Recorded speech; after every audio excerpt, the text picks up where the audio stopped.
Okay. I want to say thanks to each and every one of you for being here today. It's going to be a great day.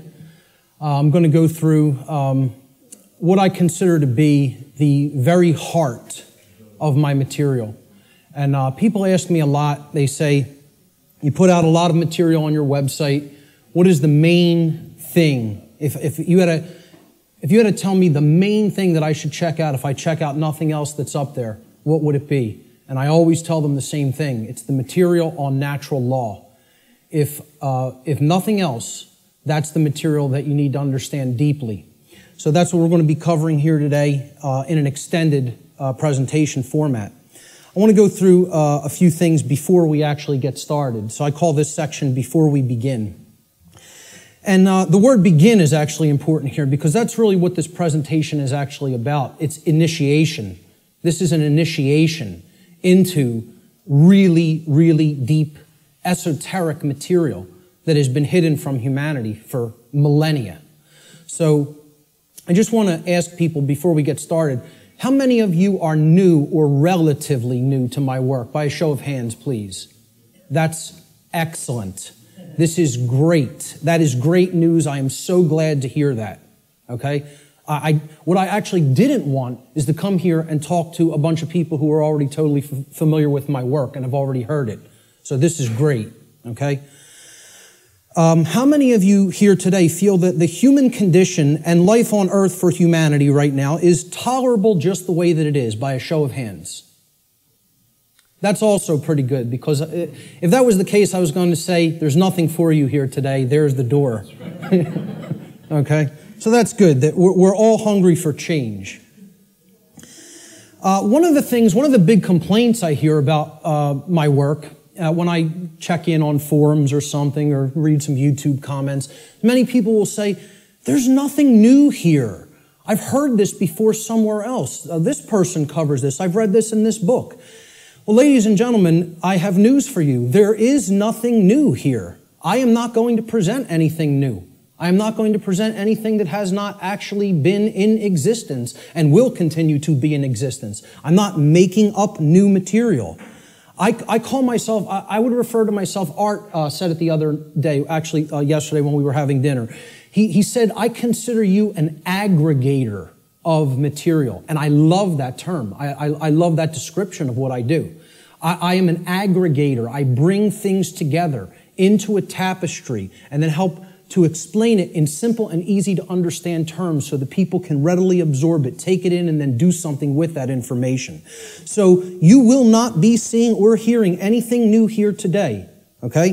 As the old saying goes in all of the old mystery traditions, there is nothing new under the sun. And what that phrase actually means, many people don't know what that phrase means. It means that the truth, it is singular and eternal. Truth has always been here among us, and it will always be here.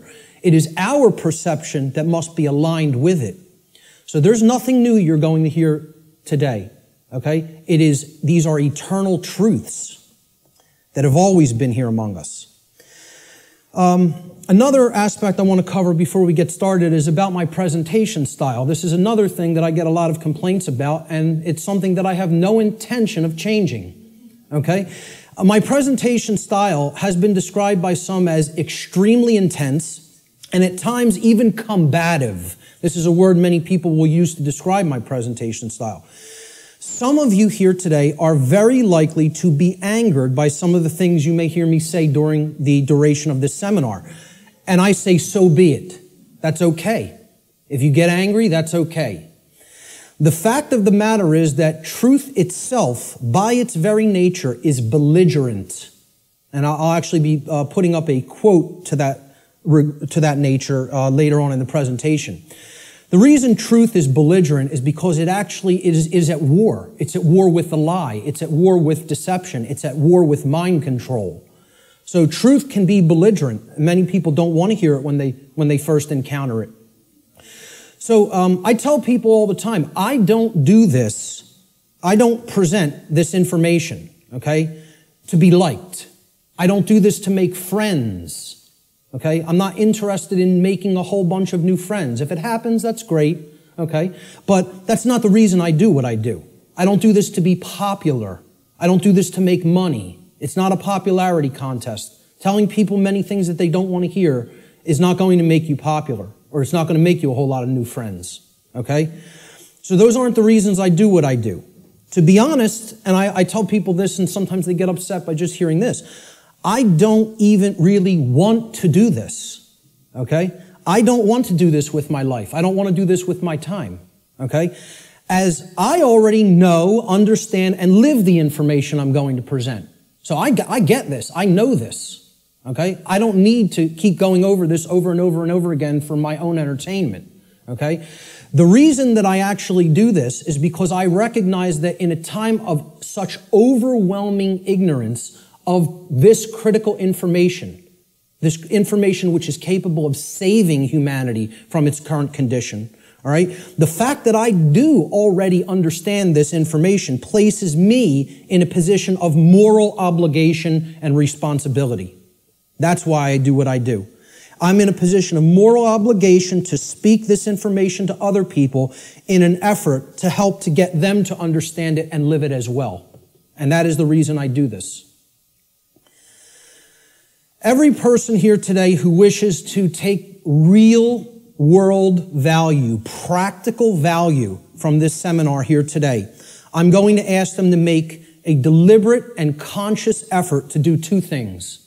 The first is try to set aside, to the extent that you are capable of doing so, your perceptions of me as the presenter, okay? And this includes things like how you think I look, how you think I dress, the sound of my voice, my mannerisms, etc. Try to set those things aside to the extent that you're able to do it.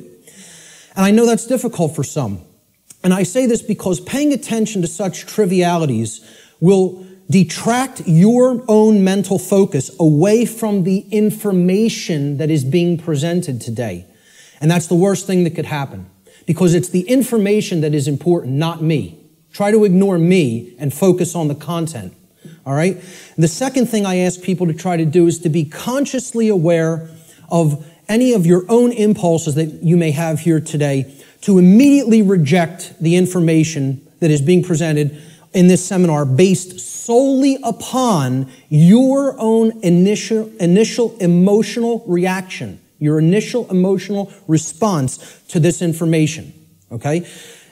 This is a logical fallacy, okay? You cannot think with the emotions. So if you hear something you don't like or that angers you, that's okay. Feel the emotion. But don't just immediately say, that can't be true. And don't believe me either. It's about checking it. It's about a process of truth discovery. It's about doing your own due diligence and actually researching this material, okay? But if you try to gauge the veracity, meaning the truthfulness of this information, solely based upon how it makes you feel when hearing it, you are committing a logical fallacy, okay? So I ask people to try as much as possible to suspend immediate reactions of disbelief, okay, and saying, no, I don't want to accept that, no, it can't be true, based on how something may make you feel that you hear today. That's very important to keep in mind. And lastly, this information, the entire seminar, is a tapestry, okay? It's like pieces of a huge jigsaw puzzle. All right? It is meant to be seen and taken as a whole in its entirety. Now, I know I'm asking a lot here too, because it's going to be a long day, okay? And my goal here, my work here, is to keep your interest and your attention and your focus throughout the entire course of this seminar. And that's a challenging thing to do. But what I'm asking people is, you have to try to see it as a whole, because if you took the time to be here, and you gave a monetary donation to be here, I'm highly recommending that you stay for the whole duration of the seminar. There's a reason for that. You're only going to get the full tapestry, especially if you're new to my work, by hearing this information in its entirety, okay? So if you don't do that, you'll probably not recognize the patterns, which is what this is all about. That's what this day is all about, pattern recognition, okay? that are inherent to this tapestry of information. And more likely than not, you'll have wasted the time that you took to be here today and wasted the money that you spent to be here today. So I don't want anybody to waste their time and their money and their attention, and I don't think you do either. So that's why I'm asking people, stay for the whole thing. You'll get the maximum value out of this seminar if you stay for its duration. So with that having been said, let's jump into the material. This presentation is called Natural Law, the Real Law of Attraction, and How to Apply It in Your Life. And I emphasize that term, real law of attraction. Many people will be familiar with the New Age variants of the so-called law or laws of attraction. And this is going to differ quite widely from what people have heard in the New Age community and in the New Age movement regarding what the law or laws of attraction are. These are the real laws of attraction you're going to be hearing today and hopefully understanding today. So let's start in. The first section is about teachability, the teachability of the student, okay? How does a student place themselves in the best position to learn? An individual's teachability, or their ability to learn by way of being taught by someone else, is extremely dependent upon the open-mindedness or closed-mindedness of the individual being taught. Low teachability derives from arrogance and rigid skepticism. But it also derives, low teachability also derives from naivete and gullibility. High teachability, on the other hand, derives from a balance between healthy skepticism and an open-minded willingness to learn and change. So we don't want rigidly skeptical people, okay, that don't have an open mind at all. And we don't want naive and gullible people that will accept everything they're told. We want to strike a balance between these two modes. This is called a teachability bell curve, okay? And down here is the mental state of the student, whether they are, and it goes from arrogance, cynicism, skeptical nature, a teacher, a student, and then up to being trusting, then being gullible, and then being outright naive. Okay, so that's the whole spectrum of teachability. The best position to learn is up here at the top of the bell curve. This means you will learn the most if you are here. And that means you're in the balance between teacher and student. It means that you're somewhat skeptical and you're also somewhat trusting. It means that you're able to hold a proposition in your mind without accepting it or rejecting it immediately. It means you will consider the information with an open mind, okay, somewhat trustingly, but also somewhat skeptically. All right? That's going to be the mental state we want to attempt to keep during the duration of this seminar, and therefore you will be in the best position to learn. Of course, as we already said, the poorest positions to learn, the things that, if you're in these mind states in arrogance and rigid skepticism and naivete and gullibility, you're not going to take very much away from this seminar. Okay? So we want to remain at the top of that bell curve if at all possible. Human beings should consider with great care where their information comes from, the source for the information. And this is because by refusing to present certain information and by influencing people to dismiss, to dissuade them from looking into certain information because they're telling you that it's unimportant or unnecessary to consider, many modern institutions like media, like so-called education institutions, are seeking to actually control human perceptions, or let's call it outright what it really is, to control the mind, okay? And therefore, to limit what human beings may even come to understand, and therefore by limiting what they are coming to understand, they're actually limiting what they're able to do, what they're able to change, what they're able to create in the world, okay? So you have to be skeptical of where your information comes from. And that's why I tell people at the very beginning in my lectures, do not believe me. The worst thing you could do is believe what I'm telling you. You need to look into it for yourself. And most of all, you need to do personal introspection to really feel inside of yourself whether this information resonates with truth. Everybody has that intuitive capacity. That also has to be turned on and engaged and used. All right?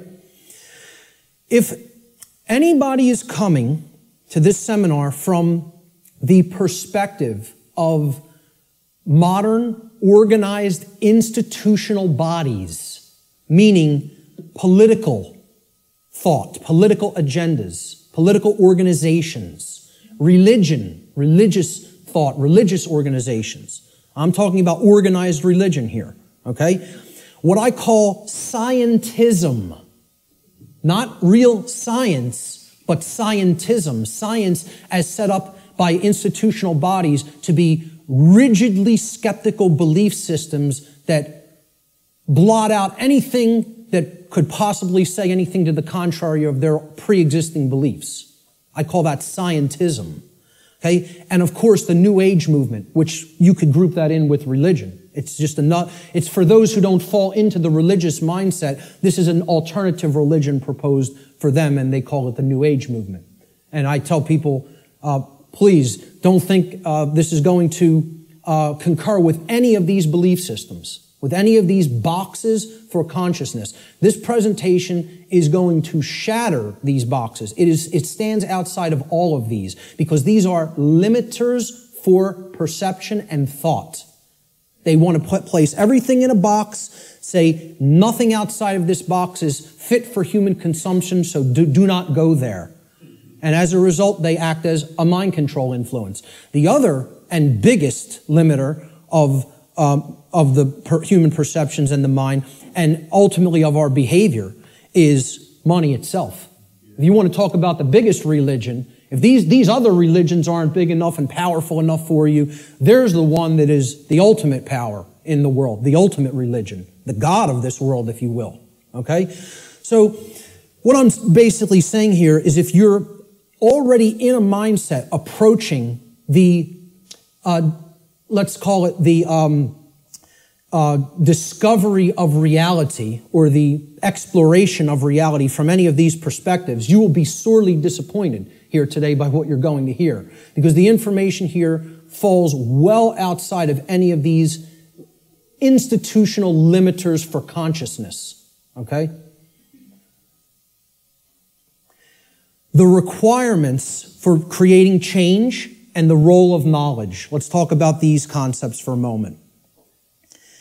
Human beings everywhere say that they want certain things in their life. And they say that they want certain things to be present for all humanity. Okay? We say we want certain conditions to be present for ourselves and our species as a whole.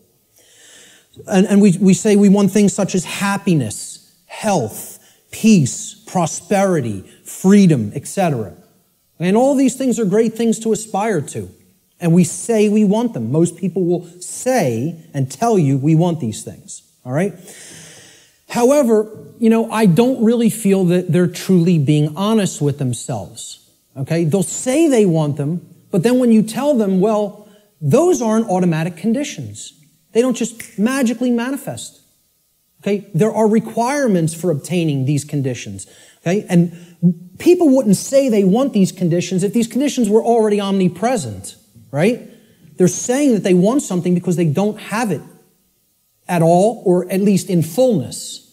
Right? So when you tell them there's requirements for obtaining them, many people will say, oh, well, I may not be willing to go there. I may not want to exert that much effort. And they believe that somehow they're going to magically get these things. Right? Well, this is what the real laws of attraction are about. It's explaining conditions that you want don't just automatically manifest by thinking of them or just having a feeling about them. This is a New Age deception. There are requirements for obtaining the conditions that we say we want. Requirement exists in nature. It does exist. If you want something to be different than the way that it already is, than the default conditions, then requirement exists. If you're okay with things being the way that they are now, requirement doesn't exist. There are no requirements to creating change. You just accept the default conditions the way they are now and go on with your existence and accept it's going to be this way and possibly get worse.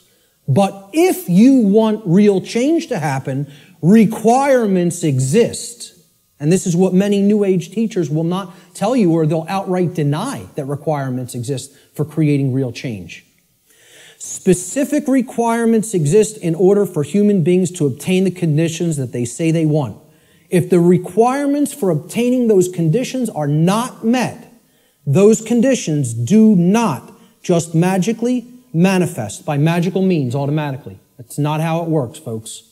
And that bursts a lot of people's bubble right off the bat. This is a key concept to understand. So what are these requirements? We need to know certain things. Knowledge is required. Knowledge. Knowledge that will spur us to action. That's what's required. Okay? Since human beings as a species do not already have the things that they say they want, and again, at least not in fullness. If we want to split hairs, we could say we have a modicum of what we may say that we want, but we don't have it in the fullness that we will say that we want it, especially societally, globally. Okay? So since we don't already have these things, it follows logically that the knowledge of the requirements to obtaining these things, okay, either must be absent. The knowledge is not present anywhere. Or if it is present, if that knowledge for obtaining those things, the requirements for obtaining those things, if that knowledge is present, then it must be willfully being ignored. It is here, and yet people aren't paying attention to it. They aren't taking it in and accepting it and doing anything with that knowledge. So they're ignoring it because it's uncomfortable. As long as this knowledge continues to remain either unknown or ignored, the manifestation of the desired conditions that we say that we want is impossible. Cannot happen. It is an impossibility for it to magically, automatically manifest without the requirements being met. And that's what we're going to talk about here today. What are these requirements? What is this knowledge? This knowledge is occulted, meaning hidden. Okay, now, how many people here came here today thinking that they were going to hear information about the occult by a show of hands? Okay, about half the room. Good. Okay, for the rest of the people, that may come as a shock. But what you have to understand right off the bat is that the word occult, it's simply derived from Latin, the Latin adjective occultus. Occultus in Latin means hidden, hidden from sight. And it's derived from the Latin noun oculus, which means eye. Okay? The word ocular in English means related to the eye or related to sight or vision. So what the occult is something, it is a body of knowledge that has been hidden away for a specific reason. And we're going to get into what that reason is. Okay, so from the term oculus or eye in Latin comes the verb occultare. Occultare means to hide, to conceal, or to keep secret. To keep hidden from the eye so that it cannot be seen. The information regarding natural law is occulted knowledge. It is knowledge that has been hidden from humanity. Okay, it's held by the few, which is represented here at the top of this pyramid. You can look at this as a pyramid representing knowledge or ignorance. At the top of the pyramid, you have knowledge. It's the higher you go in the pyramid, the more knowledge. Okay? But the pyramid tapers because at the top, very few people understand that information. Very few people have that knowledge and have actually integrated it into themselves to the point where it becomes understanding. All right? Down here, you have no knowledge, the ignorant masses, okay? And up here you have the people who are in the know, right? Who have this knowledge about how natural law works and are actually using it for a certain reason. We're going to get to that next, what that is. So please, as you go through this seminar, please keep in mind, if I ever use the term occult, all I'm talking about here is hidden knowledge. That's what it means. Occulted knowledge is hidden. Now, why would anybody want to hide knowledge that is extremely important? Well, there's a very specific reason. All right? But before we even get to that, we have to talk about what is this occulted knowledge? What is the body of knowledge? What does it comprise? When I'm saying the occult, the knowledge of the occult, what do I mean by that? All right? Occult knowledge constitutes two things. There's two general bodies of occult knowledge. In the actual mystery traditions and in occult schools, they talk about these as arcana. A-R-C-A-N-A. Arcana. The word arcana is also Latin. It means knowledge. Okay? That's all it means. So there's two bodies of knowledge. There's one body of knowledge in the occult called lesser arcana. The lesser arcana or the minor arcana. This means the knowledge of the microcosm. The knowledge of the small things. Okay? It doesn't mean it's less important. It means it's dealing with the individual units of consciousness.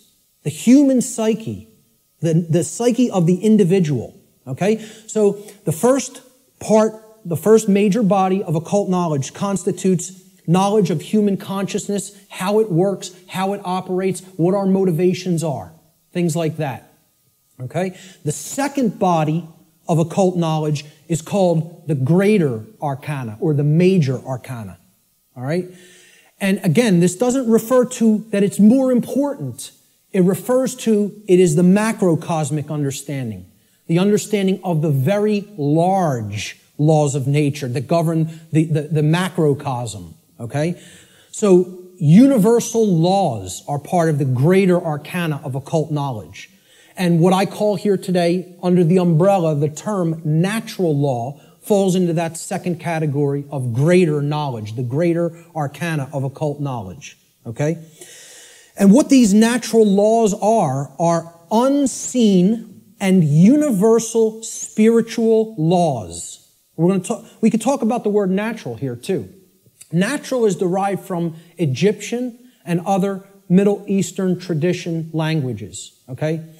The word neter in Egyptian, which would have been spelled without vowels, if we transliterated it, it would be NTR in English.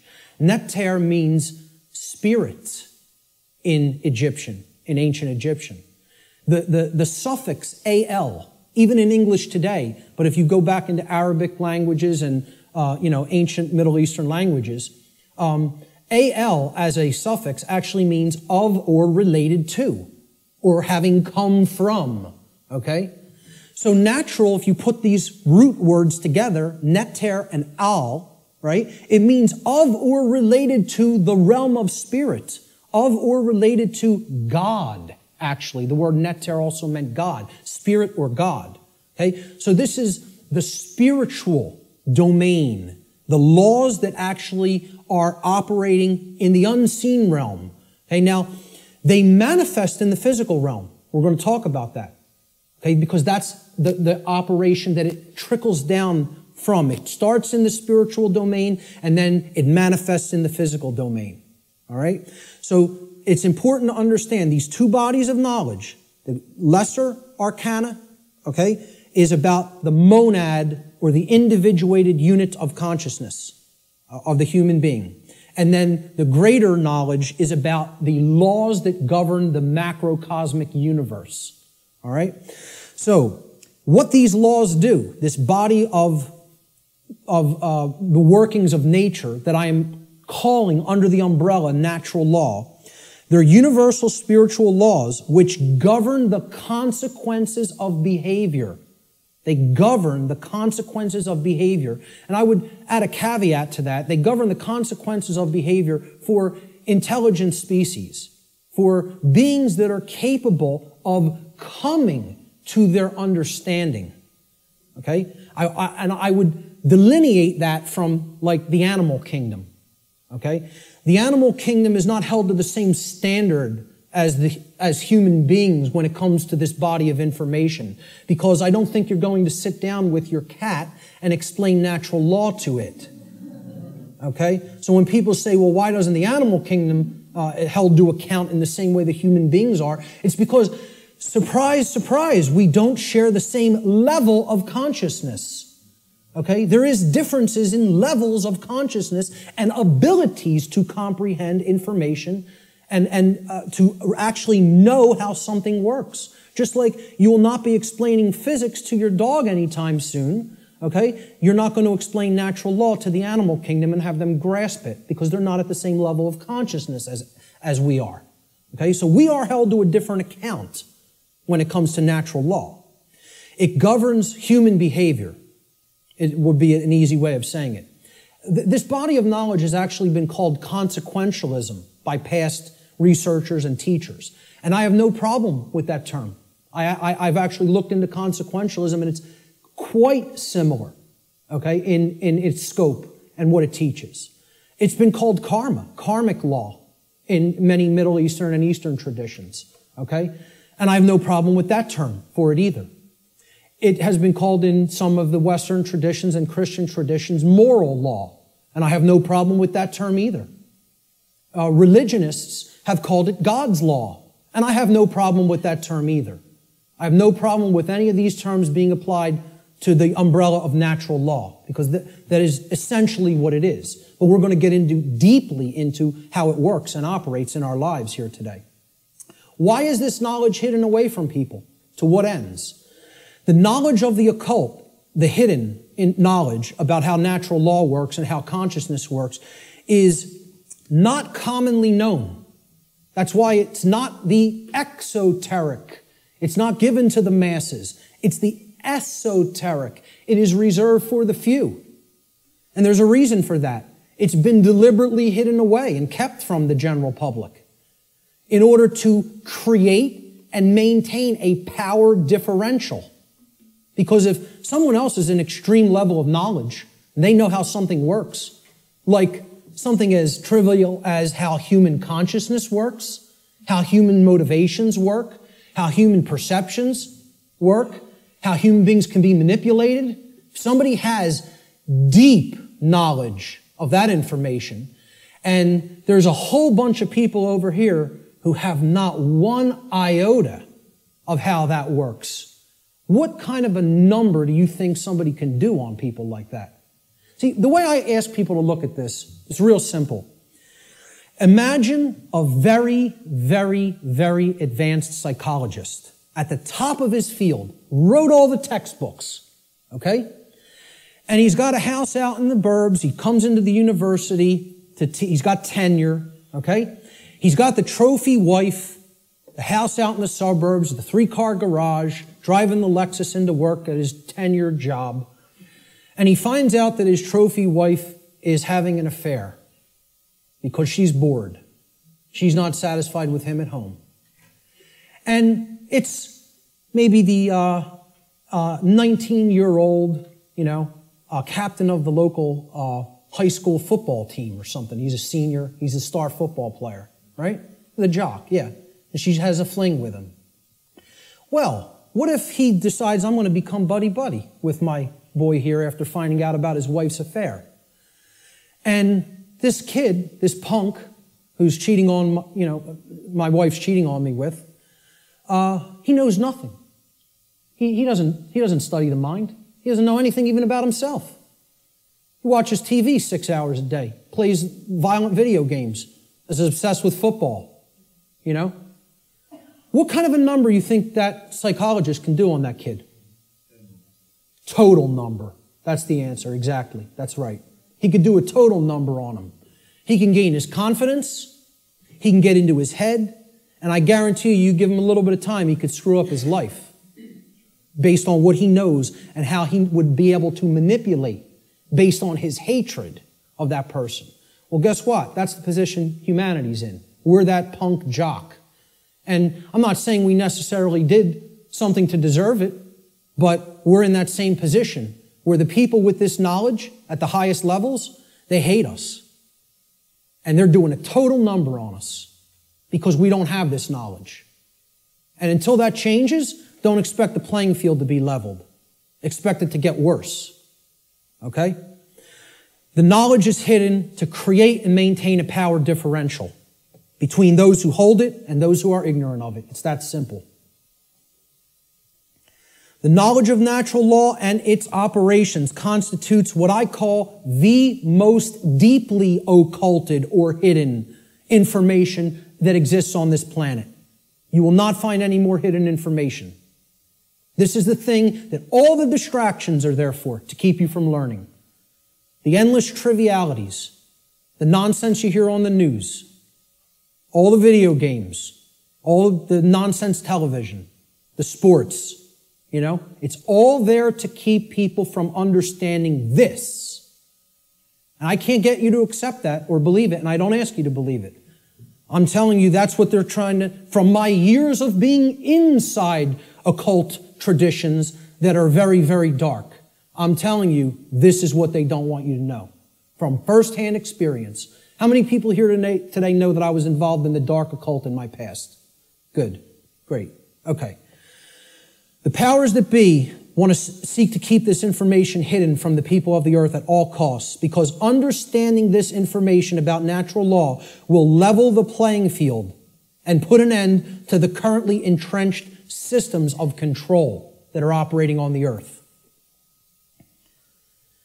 We should very clearly make a distinguishment between nescience and ignorance so that people fully understand the difference between these two concepts. How many people even have heard the term nescience? Very few. This is a word that has practically been sanitized from colloquial English, practically been sanitized from the English language. And there's a reason for that too. There's two contexts to not knowing something. The first context is nescience. Okay? Nescience comes from the Latin. The prefix ne in Latin means not or not present or absent. Okay? And then sciere in Latin means to know. It's where we get the word science from. Okay? So you put them together, and nescience, it actually, those two roots form another word, nesciere. Nesciere in Latin means not to know, to not understand. But there's a connotation to it. It means to not understand because the specific information that you may be having a desire to understand is completely absent. It is not present, and you cannot actually aggregate that information. You can't bring those pieces of grammar together to form the sentence. Okay? It's not present. Okay? So you don't have it at all. It's unattainable. This should be clearly delineated from ignorance. Now, nescience is not someone's fault. The information just isn't there. Okay, you can't be blamed for nescience. There is no blame in nescience. The person who is nescient is not to be blamed for being nescient. The information simply wasn't present so they could take it in and then come to understand it. Ignorance carries blame. This is another thing. People want to think in the New Age movement there's no such thing as. Nobody's to blame. And that goes to that there's no cause for anything that's happening, as you'll hear a lot in the New Age circles. Okay? I very strongly put down these notions, or attempt to. Okay? There are causes and effects. There are people who are responsible for what is happening. There is blame. Blame exists. Okay? There are people who are culpable. We're going to talk about moral culpability later. So ignorance has blame attached to it and responsibility attached to it. Okay? It comes from the Latin verb ignorare in Latin. And this means not to know, just like nescience means not to know, but in a completely different connotation. The connotation of ignorance means you don't know even though necessary information is present and right there before you, because you have willfully refused or disregarded that information. Whether you've refused it because it made you feel uncomfortable, or whether you disregarded it because you felt that's not important for me to know. I don't need to know that. Or you feel you already understand something that contradicts with what's, the new thing that you're hearing or seeing. Okay? So, when you willfully disregard something, okay? If I wanted to willfully disregard the gentleman sitting in the front row, he's present. I could just pretend he's not here and ignore him. That's what ignoring is. This is why I try to say to people, the impact of the word is almost lost to us, of the word ignorance, because of the way it's pronounced. I tell people, start pronouncing it ignorance. Ignorance. Then people will hear the word ignore in it, and the connotation becomes clear. It means you're ignoring it. Ignorance. Okay? That's how I like to say it now. Because the connotation is clear that way. The information is there, the truth is there, and somebody wants to ignore it completely. Now, that is inexcusable, and there is blame that is attached with that. So what I ask people all the time is, do we have a nescient society, or do we have an ignorant one? Do we have an ignorant one? Is our society ensconced in nescience, or is it ensconced in ignorance? I would argue absolutely that we are ensconced in ignorance in society, not nescience. I think we are drowning in information. I think we are drowning in the truth that is all around us. But people are ignoring it, largely. Not everyone. There's many people who are very hungry for it and taking it in as fast as they can, you know? But I think the majority of human beings are in the state of ignorance, even though the truth is present all around us. And that constitutes what Art talked about earlier, this consensus trance, which people in the so-called truth community or truth movement have likened to sleep. They say that they are asleep. I liken it to hypnosis. If you look at the origins of the word hypnosis, right, it means suppressed knowledge. It comes from Greek. Hypo means under, as in hypodermic, under the skin. And gnosis means knowledge, the suppression of knowledge. Hypo means suppression also, under and suppression. So hypnosis is the suppression of knowledge. And that's the state that these people are in. And it's done by themselves. It's not, see, we have to stop looking at this as a victim relationship. This is a willful choice. In a time of overwhelming information available at people's fingertips, the truth being ignored is not an option. It's a willful decision that people are making. And it's a decision that they should be held accountable to because of what is going on, that they are ignoring, what they are allowing to go on in their name and not saying a thing about it. Content to let evil run amok. All right? And then people will wonder, why are we losing freedom? Why is freedom on the wane? Why is totalitarianism and tyranny rising up? Why do we see so much control and obsession with control in our society? You know, they'll see that. Many of them will see the rising police state. They'll see the injustices in our society. They'll see the restrictions on our inherent natural liberty. Okay? But here's the thing. Many of them will not make the transition to grasping. You know? They'll say, yeah, this is what's happening to the earth. It's being turned into a huge prison everywhere.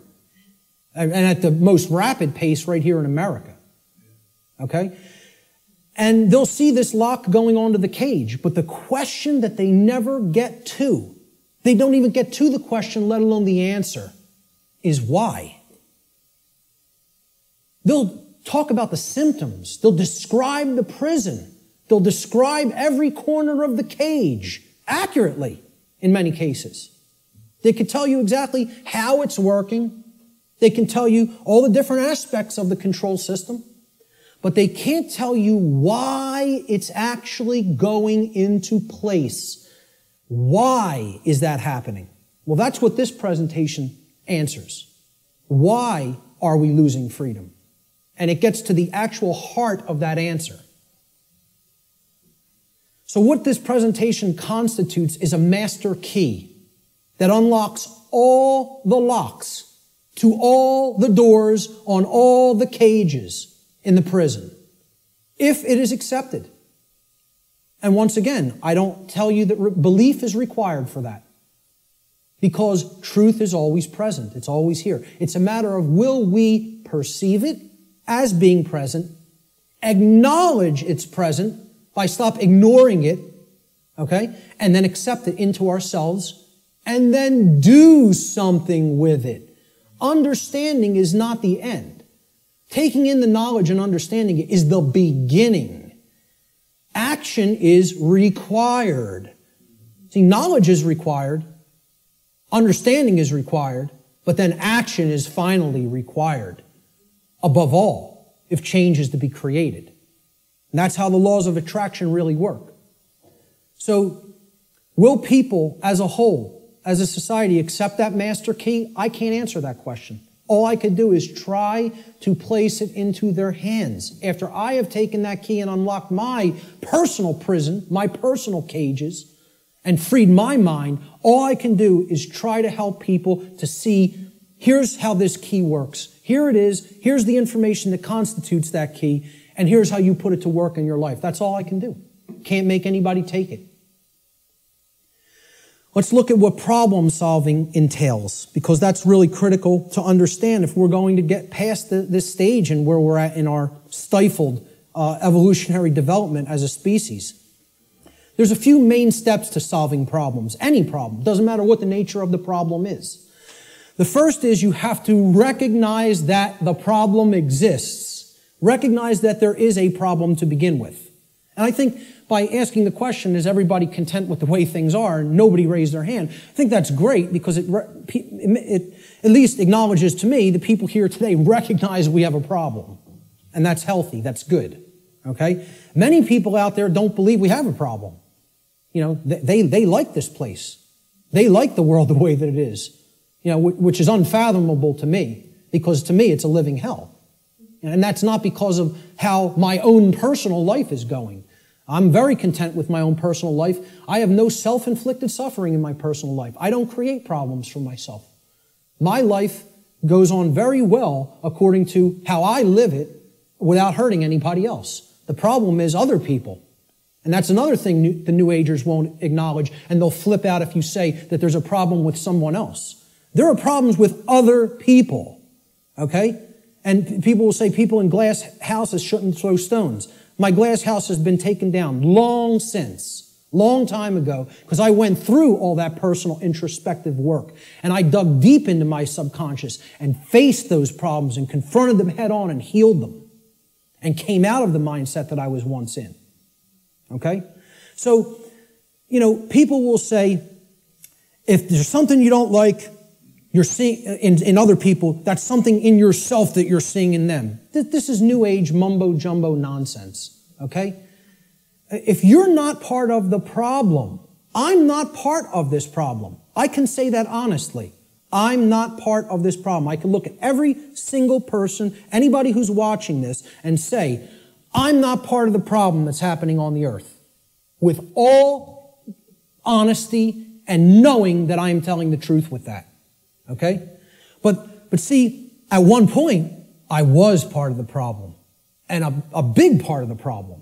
Okay? What I had to do at some point is stop doing this and pointing out and saying the problem lies elsewhere while I was still part of it. And then I had to do this and point squarely at myself and say, what do I need to change here, here, and finally here in the guts, in the courage? You know, people will say, yeah, change happens in the mind, it happens in the heart. But lastly, it happens in the guts. We need to generate what I call the heart, mind, guts. Okay?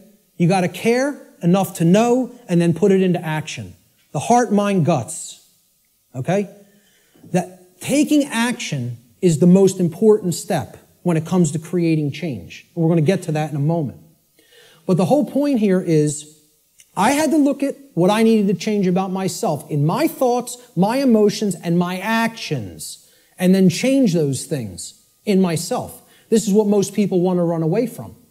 They want to say, yeah, I want those things that I say I want to magically to be present in my life, but I don't want to do those things that require self-change in how I think, in how I feel, and in how I act. I want it magically to happen without changing those things in me. So I can honestly look at the rest of the world and say, the problem does not lie within me. I am not seeing a manifestation of myself in other people. Other people have not done the same process that I have, the introspective work that I have, and gone through that painful, painstaking work that involves effort, hard effort. I'm not up here telling people, I'm offering you the tonic. You're going to take a sip and magically you will be enlightened. Okay?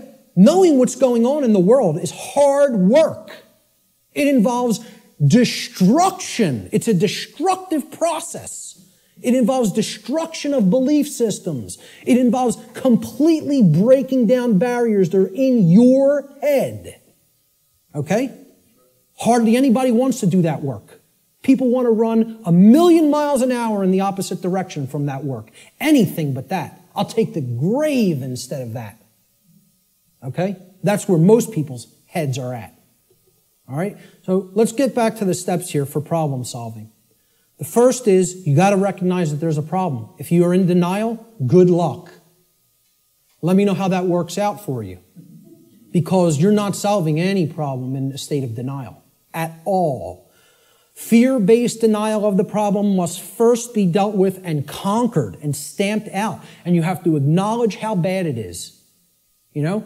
People feel symptoms coming on of a disease or something and they want to ignore it because they don't want to believe I'm sick. I don't want to believe I'm sick. I don't want to believe I have a problem. Then you're waiting. You don't get it diagnosed, and then it turns into a much bigger problem, which is where we're at as a society for ignoring this information. This is what denial looks like, symbolically. Okay? A person with their head in the sand like an ostrich. And please take note, ladies and gentlemen, when you're in this position, when you're in the position of denial with your head in the sand, you're on your knees with your ass in the air. Okay? I almost say it's amazingly synchronistic that the human body was designed like that. That in order to put your head in the sand, symbolically, so to speak, you have to be on your knees. Okay? And that's where most of our society is at. They're on their knees. And in that state of denial. The second step to problem solving is to recognize that the symptoms that are being displayed, the symptoms you are seeing, are merely effects of underlying causal factors. You can't treat symptoms and solve a problem. It's not possible. That's not how problem solving works. You have to get to what caused the problem. Okay? Instead of simply treating symptoms, make an accurate diagnosis of the causes of the problem. So what does the word diagnosis mean? Diagnosis comes from Greek. The preposition dia, transliterated there in the parentheses, you see it in Greek script. Okay? It means through or by way of. So by a method, by a particular method. All right? And the second part of diagnosis is the Greek noun gnosis. Gnosis means knowledge in Greek. So what a diagnosis means is through knowledge or by way of knowledge. You're going to solve the problem by way of knowledge. There is knowledge that acts as the requirement to solving the problem and getting what you want. And here's another thing, and I'm going to keep going back to this. It's going to be like an undercurrent in this. Because the New Age community, and I'm going to become a more outspoken opponent of New Age ideologies. Because they are lying to people. Whether it be through direct, willful deception, or whether it be through useful dupes and useful idiots. They are telling people things that are completely inaccurate to how things really work. All right? Because they want to keep people suppressed and non-active. They want people in acceptance mode of everything. Accept, never rebel. Okay? Don't take action. Just observe. Just watch. You'll hear all of these things in the New Age movement. Okay? The reason I bring it up is because when you even say the word knowledge to some New Agers, they almost take offense. Because what the New Age is becoming is the new modern day variant. It's a new form of what's known as solipsism. We're going to get to what solipsism is in a little while. Okay? But essentially, people don't want to hear that knowledge is what is required. Because the attainment of real knowledge, not pseudo-knowledge, real knowledge, requires work. It requires effort. It requires reading. It requires listening. It requires watching. And you know what most of all it requires that people don't want to give up? Who can tell me? Time. Thank you, sir. It requires time. There's one of the currencies people don't spend, on many things that they don't feel they can get immediate gratification from, which is why immediate gratification is so stressed in our society by the control system. That's what keeps people in their ignorance. So a diagnosis means if you're going to get well, you got to have the knowledge of the underlying causal factors that led to the creation of the symptoms. You're not going to treat the symptoms and get well. You got to have the knowledge to get to the causal factors, to find out what cause put this into effect. And we're going to talk a lot about cause and effect. The third step to problem solving is, through the knowledge that you've acquired now, via making an accurate diagnosis of the problem of the causal factors, right? You're going to then put that knowledge into action. Understanding what created the problem is like step 2, right? Stop being in denial. Understand what caused the problem. Act on the knowledge you now have to solve the problem, to make it right. Okay? So action is required. We make the diagnosis, then we have to take the required action necessary to rectify or to set right, which is what the word rectify means, the causal factors that led to the manifestation of the problem. Let's talk a little bit about the concept of what truth is, how I refer to truth in all of my work. Because people have a real deeply mystified concept of what truth is or what it means. They'll get into all these really deep abstract discussions of the mind of God and, trying to get into quantum theory and everything. This is mystification of the concept of the truth. And we have to demystify it. We have to bring it down to real simple, easy to understand language that anybody can comprehend. And then really completely delineate that from perception of any given thing. Because the two are not the same. When people say perception is reality, nothing could be farther from reality than that statement. Perception is not reality. Okay? It is just what it says, perception. Seeing through, perceive, to see through something. Like a lens or a filter. Okay? I perceive things differently without these glasses. That's one perception. When I put them on, I perceive things quite differently and more clearly. Okay? Well, that's how human perception works, like a lens. It's a filter. Okay? But what's there is the same thing. What's there is the same thing. All that changes how I perceived it. All right? So let's look at this concept. Truth is objective.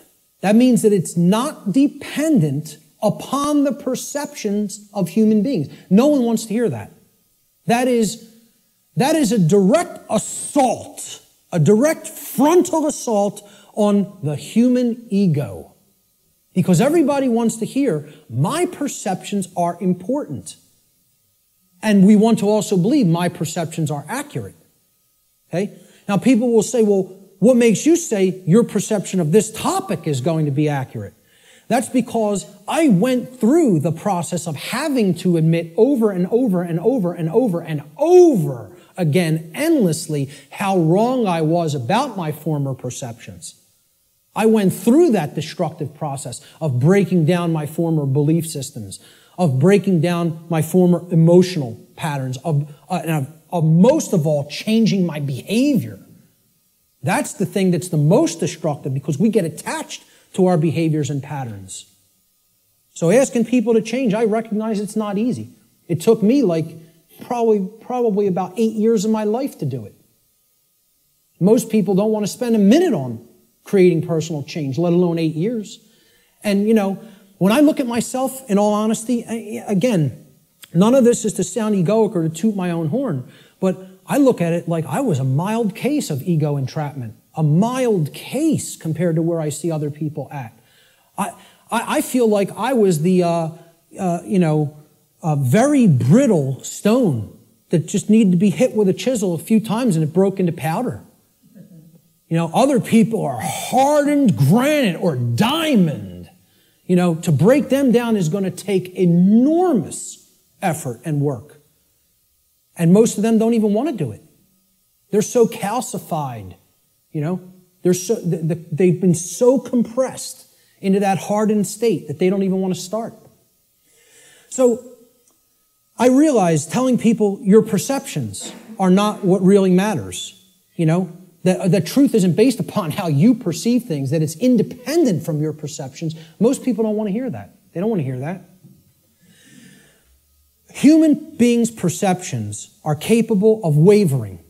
They can waver slightly from the truth, and they can waver wildly from the truth. All right? What truth is that which does not waver. It doesn't move. It's that which is. It doesn't matter what anybody thinks about it. It doesn't matter whether anybody believes it. It doesn't matter whether anybody knows it. It doesn't matter whether anybody sees it. It doesn't matter whether anybody wants to see it. It's there. It's always been there. It's always going to be there. Nothing anybody does can change what has happened. Can anybody change what has already occurred in what we call in the thinking of linear time, the past? Not one person here is capable of doing that. Let me tell you something. Not one being in the entire manifested universe is capable of doing that. Because that which has already occurred is set in the record of the universe. Nothing can change the past. Ever. Great movie on this. Watch the new movie, The Time Machine. Not the original 50s version or 60s version.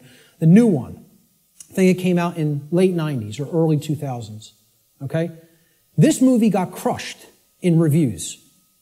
Crushed. Whenever reviewers crush a movie and give it the worst ratings, go see that film. Because I guarantee you there's very important allegorical concepts that you need to understand embedded in that film, and that's why the reviewers crush it, because they don't want you getting any ideas, This movie got crushed in the theaters, and I'm telling you, it's one of the best films to understand the concept of the absolute impossibility of changing the past. The past cannot be altered. You know what can be altered? The future.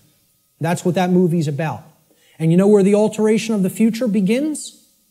In the present moment. That's exactly right.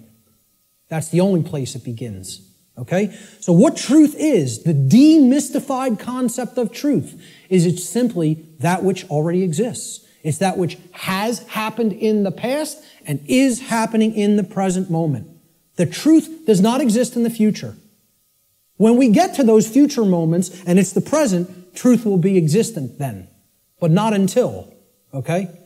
So there is no such thing as truth in the future. Truth is that which has occurred in the past and that which is occurring in the present. It is simply that which is and that which has been. Please recognize when I use the word truth, that is all I'm talking about. I'm not talking about the mind of God. I'm not talking about the entire reason for the existence of the universe. I'm talking about the events that have taken place in the past and are taking place in the present. That's all. And guess what? That's all the truth is. It doesn't need to be any more complicated than that. Okay? You want to make it more complicated than that, call it something other than truth so as not to confuse people to what truth really is. Truth versus human perception. Okay? Now, I want to ask people to imagine, see these white lines? Imagine these white lines that do not waver as truth. And imagine that the perception that is set against the truth, we're going to take three different individuals. This is individual A, this is individual B, this is individual C. Okay? Their ability to perceive what has occurred and what is occurring is what I would refer to as consciousness.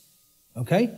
Consciousness is a being's ability to recognize patterns and meaning with respect to those patterns. Meaning you have an accurate understanding of what's taking place within and around you, or you have an inaccurate understanding of what's taking place in and around you. If your consciousness is high, meaning it's at a high frequency, okay, that means you're going to have more of an ability to understand and recognize the patterns. If your consciousness is low, you're at a low frequency, you're going to see the pattern less. You're not going to accurately perceive. So I liken this to a waveform. In simple, physics, a wave, this is a simple sine wave, okay? It has its crest here and its trough here, okay? And then the pattern repeats, goes up to the crest, down to the trough, and it repeats over again. The distance between the either crests or troughs of the wave is called the wavelength, okay? The longer the wavelength, the shorter the frequency. What that means is how frequently is it going to be intercepting the line that represents truth? How frequently is it going to be aligned with this line, which we are calling truth? Okay? Now, can everybody just, with that explanation, understand this simple model and what I'm talking about here? Is that clear? Okay, because it's important. Because this is a low frequency vibration. It's a low frequency wave. A wave like this, if it was an audio wave, would produce a low frequency, would produce a low bass tone. Okay? As we go up to a higher frequency, you can see the wavelength is shorter, meaning that it intercepts the line which represents truth much more frequently. We can count them. 1, 2, 3, 4, 5 here. 1, 2, 3, 4, 5, 6, 7, 8, 9 there. Okay? So this is a higher frequency vibration. And we go up to an even higher frequency. Let's say person C has this consciousness. They have a higher frequency. Okay? And they're intercepting the line that represents truth, much more frequency. I won't count those out because there's a lot of them, okay? The higher the frequency, the more in tune with truth we are. What would happen if this frequency became infinitely high? What would it become? It would be indistinguishable from a line. And therefore, someone would be aligned to that which is. The higher the level of consciousness or frequency, which is their perception of reality being accurate, okay? Not wavering as much from the truth, because it's hitting it in more places. We would basically, this wave would turn into a line at some point, the higher the frequency went. Think about this in sound, right? You hear a low bass tone, it's like, then it goes up, and it would go eventually outside the range of human hearing, because the frequency went so high. Same concept here. The higher the frequency, the higher the perception of reality, the quality of the perception is going to be. Okay? The concept to keep in mind here is perception is not reality. It's the filter we see reality through. What the human being's work is to do is to align their perception to the reality which exists, which is truth. We need to set aside what we want the truth to be and look at what it is. What it is altogether different than what we want it to be. But until we recognize what it is, we're not even in a position to make an accurate diagnosis of what's going on and therefore create what we want it to be. So I'm going to give the first quote here. It comes from a gentleman I personally greatly respect. How many people are familiar with Travis Walton, by a show of hands? Hardly anybody in the room. Wow, 2 people. Amazing. And I know Barb is in the back because we've met him personally. I spoke with this gentleman at a conference last year in 2012. And I just want to say, I just think he's a totally genuine individual. I don't care what anybody thinks of me saying that, okay? I believe him. Do I know factually that what he claims happened to him did? No, I do not. But I believe what he is saying for a reason. when I am around somebody, especially for any length of time, I think my intuition is good that I can get a feel for their heart. Okay? And when he's telling you stuff, it's very consistent. And in his book, he asks people, you need to listen to my whole story, suspend your disbelief for a minute, and then do your research, and then make a judgment call. Do you want to believe me? Do you think I'm telling you the truth? Do you think I'm lying to you? And then make up your own mind. Okay? And who Travis Walton is, he was claims that he was an abductee, that he was taken on board an extraterrestrial craft at a point in his life. He disappeared for days. They were out looking for him, and his best friends were accused of murdering him. And he shows up 5 days later in like deplorable conditions, out on a country road someplace. But anyway, again, I spoke with him back in 2012. I just bumped into him again. We were just at a conference. I'm bringing this up for a reason. We were just at a conference in Philadelphia where he spoke. And this quote, I feel I would start, if I was going to quote somebody, I was going to make this like the first quote in the presentation today. Travis Walton says in his book, which is called Fire in the Sky, he said, I have come to realize that the biggest problem anywhere in the world, the biggest problem anywhere in the world is that people's perceptions of reality are compulsively filtered through the screening mesh of what they want and do not want to be true. Now, when I read that in his book, I got chills up and down my spine. Because I said, this meshes exactly with what I'm talking about in my section, in my presentation called Truth versus Perception. And he's encapsulating it in a sentence perfectly. All right? We want things to be true. That doesn't make it so. That's not what makes truth the way that it is. What makes truth is the way that it is what behaviors were taken and what is the actual effect in the manifested world. That's how things are. Okay? It doesn't matter how we want them to be. They may be a completely different way right now than we want them to be. And I would say for the people in this room, they are a completely different way than we want them to be. But most people in the world think, they kind of believe that they're the arbiter of truth.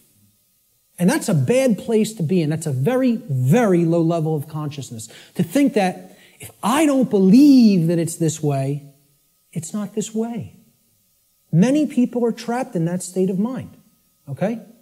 Now, the reason I even bring this up and included Travis's quote here is at this conference that we were just at a couple of weeks ago.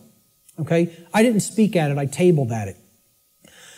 A woman came up to my table and she picked up my New Age Bullshit DVD, which is available here today in the back. And she said, "What's this about?"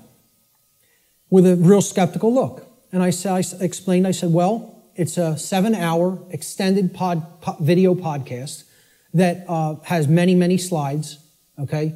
I gave a shortened version of it at the Free Your Mind conference in Philadelphia. And this is the extended version that goes deeply into the deception of the New Age movement and how it is a religion that is designed to suppress the masculine side of the personality, which is the side that actually takes action and creates change. Okay? And that's, of course, pushed by the sacred feminine, which is care and creativity, and compassion. Right? Both need to be present. We're going to talk about that here today. But I said this is about the suppression of that masculine energy. And that's what the New Age movement is about. The suppression of the masculine. Right? So I said what the New Age religion wants to teach people is just accept everything the way it is, no matter how unjust it is, no matter how deplorable the conditions are, no matter how much evil is taking place in our midst. Accept it. That's the New Age religion. And here's what she said. That's exactly how I am. I just accept everything. I don't make any judgments on anything that occurs, no matter what it is, no matter how it's perceived. You want to perceive it as evil? That's your judgment. I said, yes, it is my judgment. You know why? Because it's evil. It really is. There is such a thing. I said, and you're content to let evil run amok and take this whole world because you don't want to act. Because what's really there is cowardice. That's what it really is. Okay? And she didn't want to hear that. She said, I prefer not to see it that way. Now, align this with the quote. I prefer not to see it that way. Okay? And I hope by some miracle she happens to see this presentation at some point. Okay? And, you know, in hindsight, I didn't say this to her on the spot, but I thought about it for a little bit the next day. And what I should have really said is, no, you prefer not to see, period. That's the truth. Okay? So I prefer not to see it that way means, no, I want to ignore reality. I want to believe what I want to be true is the way that it already is. And this is what the New Age hoax is peddling to people. Okay? So, great quote that I thought accurately sums it all up. See, this woman also told me that she is a follower, quote unquote, of the New Age ideology that is referred to as the Course in Miracles. How many people have even heard of this? A lot of people. Okay? You know what that is? It's called solipsism, wrapped in a nice, neat new package. Solipsism. How many people are familiar with the ideology called solipsism? Good. More than I would have thought. Most people have never heard of this. Okay? Solipsism is a completely egoic and destructive ideology that has absolutely no bearing or resemblance to truth in any way.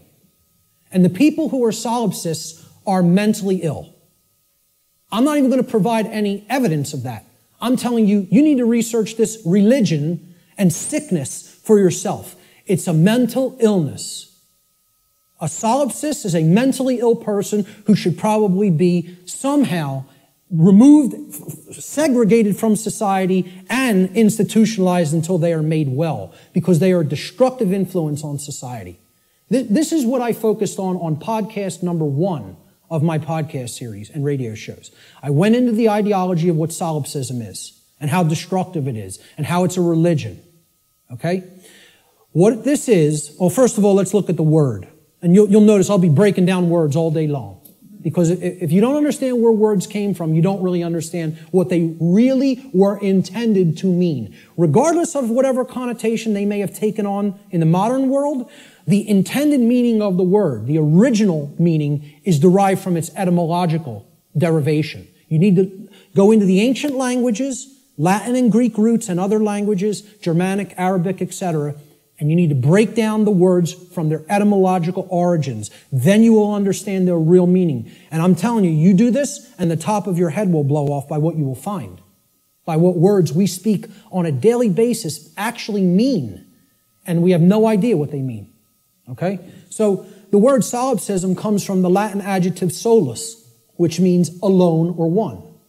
And then the Latin pronoun ipse, which means self, myself, etc. Okay? The ideology of solipsism is that nothing exists outside of me. I'm the only being that exists in creation. Or essentially, it's another way of saying I'm God. Okay?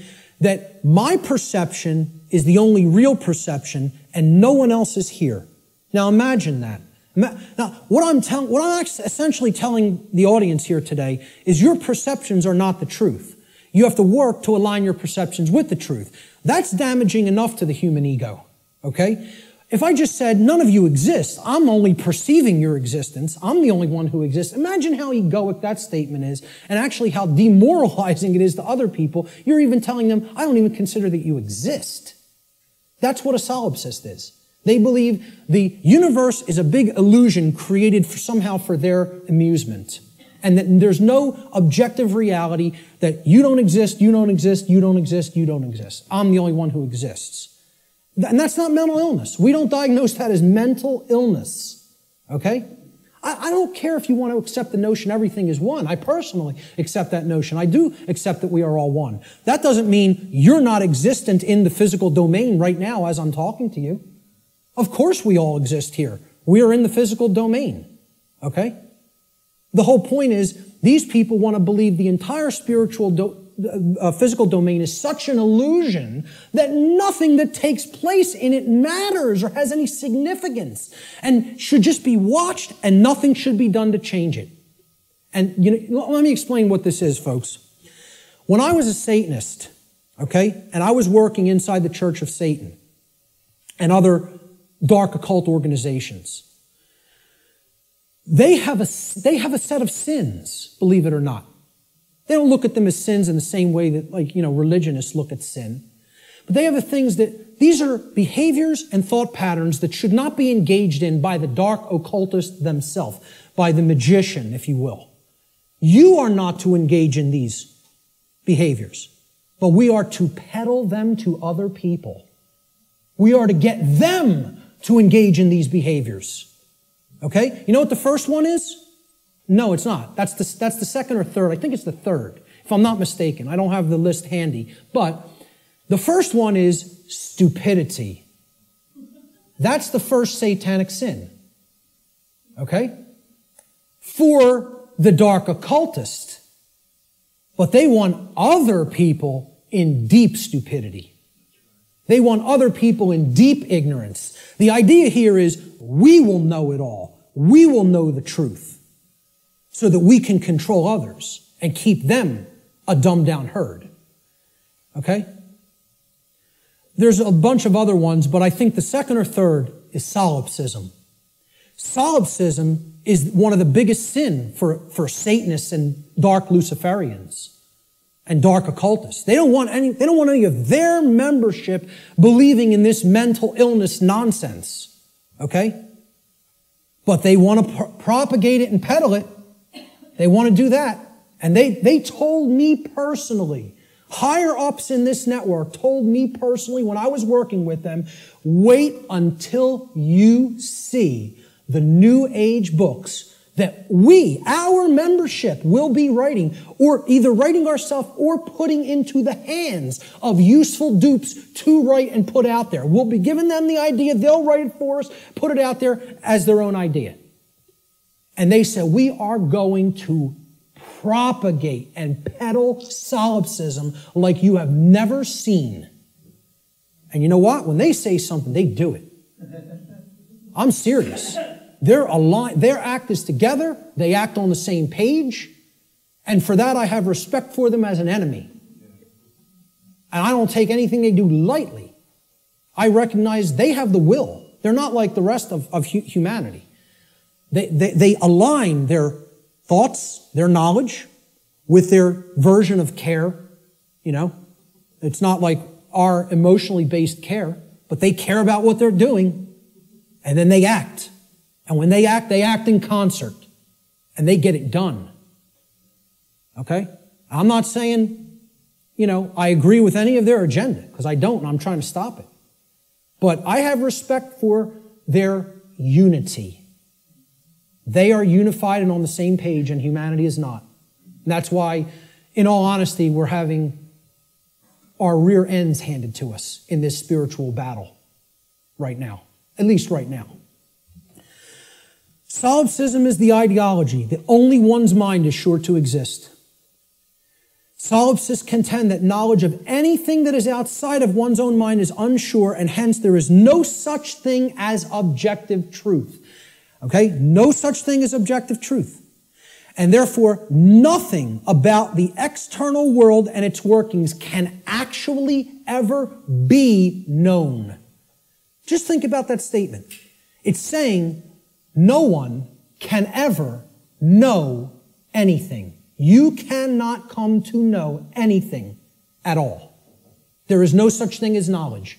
So what I would say to somebody who's following the quote-unquote Course in Miracles, or a Course in Solipsism, or a Course in acceptance of all forms of evil in this world, is you can't know anything by reading the Course in Miracles, because nothing can be known. Why would a solipsist ever pick up a book? Why would a solipsist ever watch anything, any video? Why would a solipsist ever engage in a conversation with another human being? Tell a solipsist you can't know that you're going to fall off that cliff, so why don't you go try to walk over it and see what happens? Because you can't be sure of anything. They won't do that, though, you know? The whole point here is this is a religion. This is a New Age religion.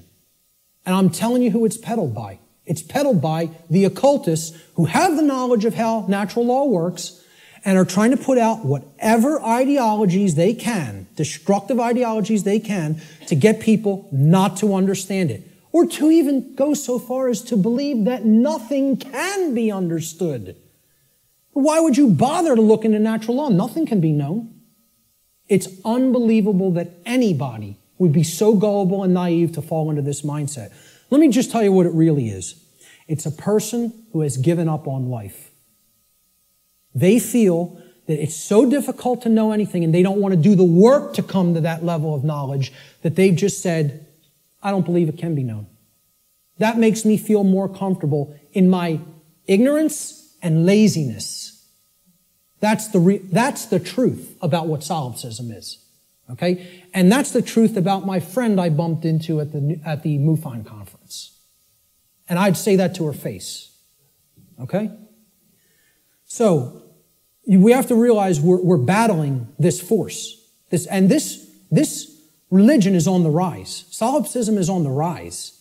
More people are becoming solipsists or solipsistic in their beliefs, in their thought processes. Let's look at some basic definitions and working definitions. Now, first thing we're going to define is definition. Let's define what a definition is, okay?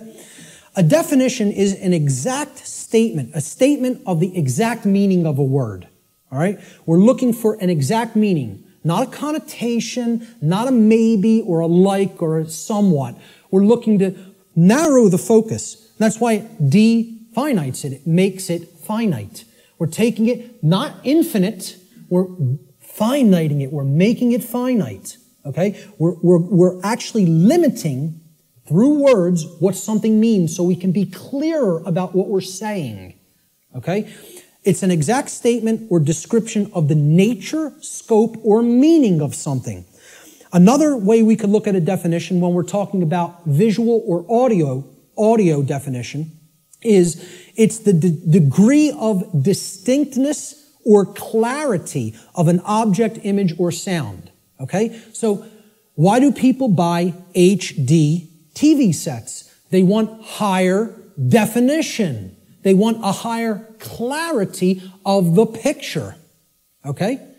If you have high definition audio, for audiophiles, they won't accept anything but high definition audio because in comparison to low def audio, the clarity of the sound is very good. It's much better, okay? So that's what definition is. It is all related to clarity. When we use it in conjunction with words, it means the clarity of the meaning is amplified, okay? And when it's with a picture, the clarity of our vision, of ability to see what the picture is, the information in the picture is amplified. And same thing with sound. The more accurate the definitions that we have for words or concepts, the better our clarity of meaning and therefore our understanding of those concepts, words or concepts will be. So definition simply means clarity of meaning when we're applying it to words and concepts. So therefore, let's define natural law. So this is what we're going to be talking about for the rest of the day. We have to define it. The simple definition of natural is inherent, having a basis in nature, reality, and truth, not made or caused by humankind. So if it's natural, it wasn't made by man. Mankind didn't make it. Okay? And again, the origin of the word, neter in Egyptian, means spirit, and all means of or related to. So of or related to spirit. It is all of nature, the spiritual domain. See, this is the other part. People believe that the spiritual domain is separate from the physical domain. This is a huge thread and a huge central focus in all of my work. If you think the spiritual domain is not where you are at now because you're in the physical domain, you're mistaken. If you think that the spiritual domain is someplace other than the physical domain, you're also mistaken. If you place emphasis on one above the other, and say, well, this one takes precedence and this one's not important. Either way you do it, whether you say the spiritual is more important and the world of matter should not be given any significance, it's imbalance and it's not true. Okay? Or if you say, hey, like scientism does in many, left brain scientism, the material world is all that there is. This is just a dead mechanized clockwork called the universe, and it happened by accident for no reason. And there's no such thing as the spiritual domain. Both of these worldviews, and we're going to get to a breakdown of these worldviews, they're completely inaccurate, they're not based in truth, and most of all, they're based on brain imbalance. And we're going to see how one of these worldviews or another develops when either the left brain hemisphere or the right brain hemisphere has taken precedence and dominance within the individual consciousness. So, natural means spiritual. These words could be used interchangeably. So when I'm talking about natural law, I mean spiritual law. Unseen spiritual laws. But overall, the dictionary definition of natural is it's inherent to nature and it's not made by man. The word law the definition is an existing condition which is both binding and immutable. So let's look at each one of these words. Existing. It means that it is present. It is present. Okay? It cannot be just ignored and expected that, well, that doesn't make it true and it's not going to have an effect. It's there. It's present. That's why it's a law that it's in operation, that is in operation. It is binding. Binding means it has an effect. It means it doesn't matter whether you believe that it has an effect. It doesn't matter whether you understand that it has an effect. It doesn't care. And this is another big hammer to the ego. The human ego wants to hear what it wants to hear. One of the things it wants to hear is the universe cares about you. Personally. It cares about John. It cares about Bob. It cares about Mary. It cares about Elizabeth, whatever. Okay? It cares about you individually as a being. Now, you could go so far as to say you believe that the creator of the universe cares about you. I'm not denying anybody or saying don't think that. What I'm saying is that the laws of the universe don't care about you. Laws have been created in this realm that work flawlessly. 100% of the time, flawlessly. Let me ask people to envision this scenario to try to clarify this. A couple are on a picnic. They're out in a state forest or something like that. They're on a picnic. About 50 yards away from where they're at, okay, there's a pretty tall cliff, maybe about 200 feet, okay, and it ends in some jagged rocks. They brought their 2-year-old child on the picnic with them. They unfold the blanket, take out the picnic basket, they're having their picnic. Maybe passions got heated and the husband and wife were, making out a little bit. Their kid, 2-year-old daughter, in her nice Sunday sundress or whatever, wanders off, gets to the edge of that cliff. Will gravity care if that girl goes over the edge? No. Will gravity allow her to go over the edge? Yes, it will. Gravity is not going to say, this girl doesn't understand this law, and she'll die if she goes over that edge. She's innocent. She's nescient even. Not even ignorant. Innocent and nescient. Will that law still have an effect? You damn better well believe it will. And so does natural law in the same way. It doesn't care whether you don't know. It doesn't care whether you're nescient or ignorant. It's in effect. It's binding. And it is immutable. Immutable means that nothing you can ever do can ever change it. It is in effect eternally. Because man didn't put it into effect. You know who put it into effect? The creator of the universe put it into effect. And I don't really care what you think of that force as. You could think of it as an impersonal force. You could think of it as the man with the beard. You could think of it as this remote control. I don't really care what you think of it as. Personally, that's none of my business. But you know what? If you think of it that it's man that makes the laws, then I have a problem. Because man doesn't make these laws I'm talking about. The creator of the universe set these laws into motion, put them into effect, and they bind you.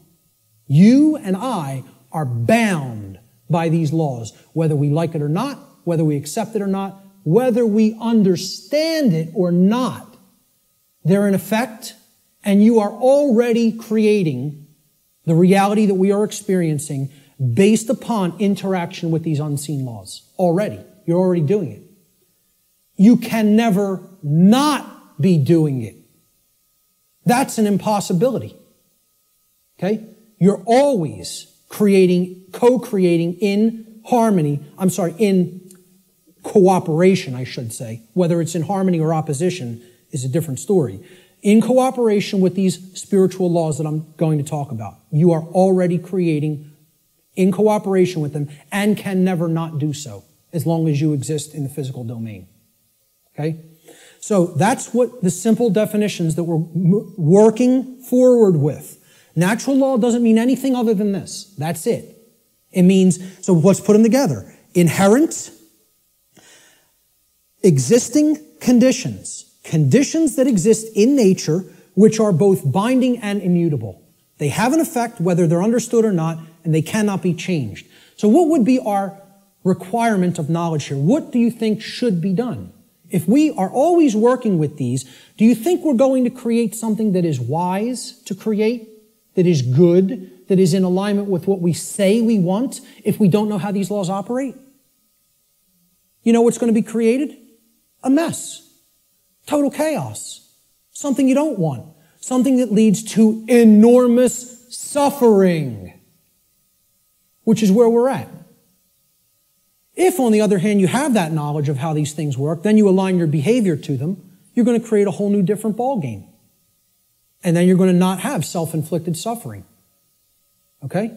That's what this is all about. So let's give a working definition. This is what I call the soundbite, right? People say, well, tell me what natural law is, Mark. You have a few days? Maybe a large portion of the day like we're going to cover today. Maybe. Some people will get it. Okay? But really, you need to devote a large amount of time to studying this, understanding it, reading about it, and even experimenting with it. This is not an untestable hypothesis. Okay? And it's not a hypothesis. It's actually a law. But it's not untestable. You can test it. You can apply all the scientific methodologies to natural law. Same thing. Gather your information, observe, hypothesize, observe, test the results, publish the results. That's the scientific methodology. The scientific methodology will be borne out for everything I'm talking about in this presentation if it is applied. Because this is not a religion. This is not some New Age mumbo-jumbo. This is a science. It is a science that constitutes knowledge of how laws that are existent, in operation, and immutable in this universe work, and how we are creating what we experience in conjunction with these operating laws. And man didn't put them into effect. Whatever created this universe put them into effect. I'm not here today to tell you what that is.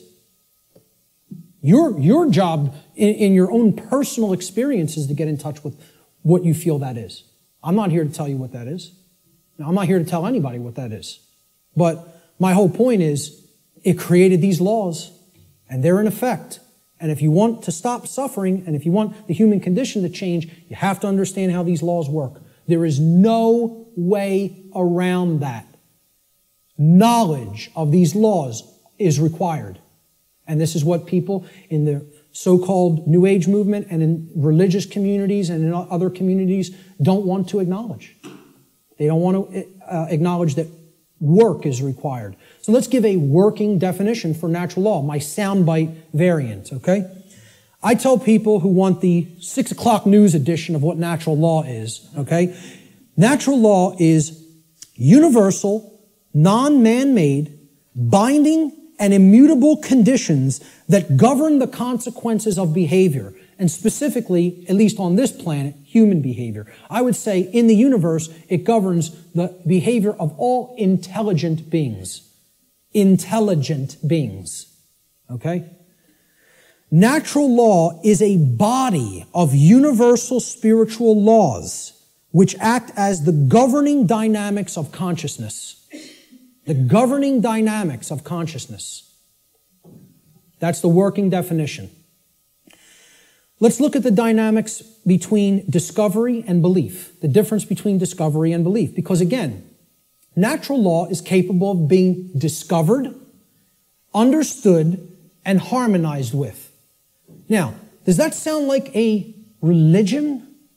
Religion asks people to believe, accept, and do without question.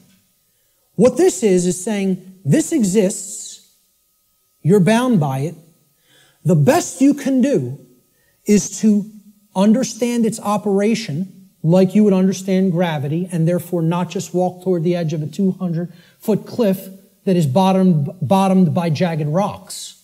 If you're intelligent and you understand how the law of gravity works, you won't do that behavior. Okay? Just like if you're intelligent and you understand how natural law works, you won't do certain behaviors to create a prison for the entire species, for your entire species. Unfortunately, humanity has not reached that level of consciousness yet. They are not at that level of co-creative intelligence to understand how these laws work and then align their behaviors to them. So natural law has nothing to do with religion. It's not a belief system. It's a science. It is a discoverable operation that is already in effect that we can either understand and align our behavior to or remain ignorant of and suffer as a result of that ignorance because it's already in effect and already has a binding effect upon you and your behaviors and everyone's. So when it comes to belief, and anybody that was trying to propagate a religion wouldn't put this slide up here. When it comes to natural law, it works just like gravity. So the clown that's going to jump over the cliff saying, I don't believe in gravity, what's going to happen? Down he goes. Because belief is irrelevant. Because natural law does not care about you. It does not care about you. It is in effect, no matter what you do, deal with it. And people don't want to hear that. And I recognize this. I recognize I'm not telling anybody anything they want to hear. If I wanted to sell a lot of stuff, if I wanted to be real popular, I'd come up here and I'd tell you exactly what you want to hear, and then I'd be making $50,000 a presentation like Wayne Dyer does. Okay? And that is his fee. I know because I've actually had some people speak to his management. That's what a new age presenter gets. You know what I ask for? 0. I don't even ask for a stipend because I don't even care about fake money. I care about making real money. Real one I. The word money is actually one I. And people don't even have said it 1 billion times in their life and never recognize what they're saying is one eye. And it's the symbol of the one eye, which represents spiritual enlightenment, is plastered all over the $1 bill. Okay?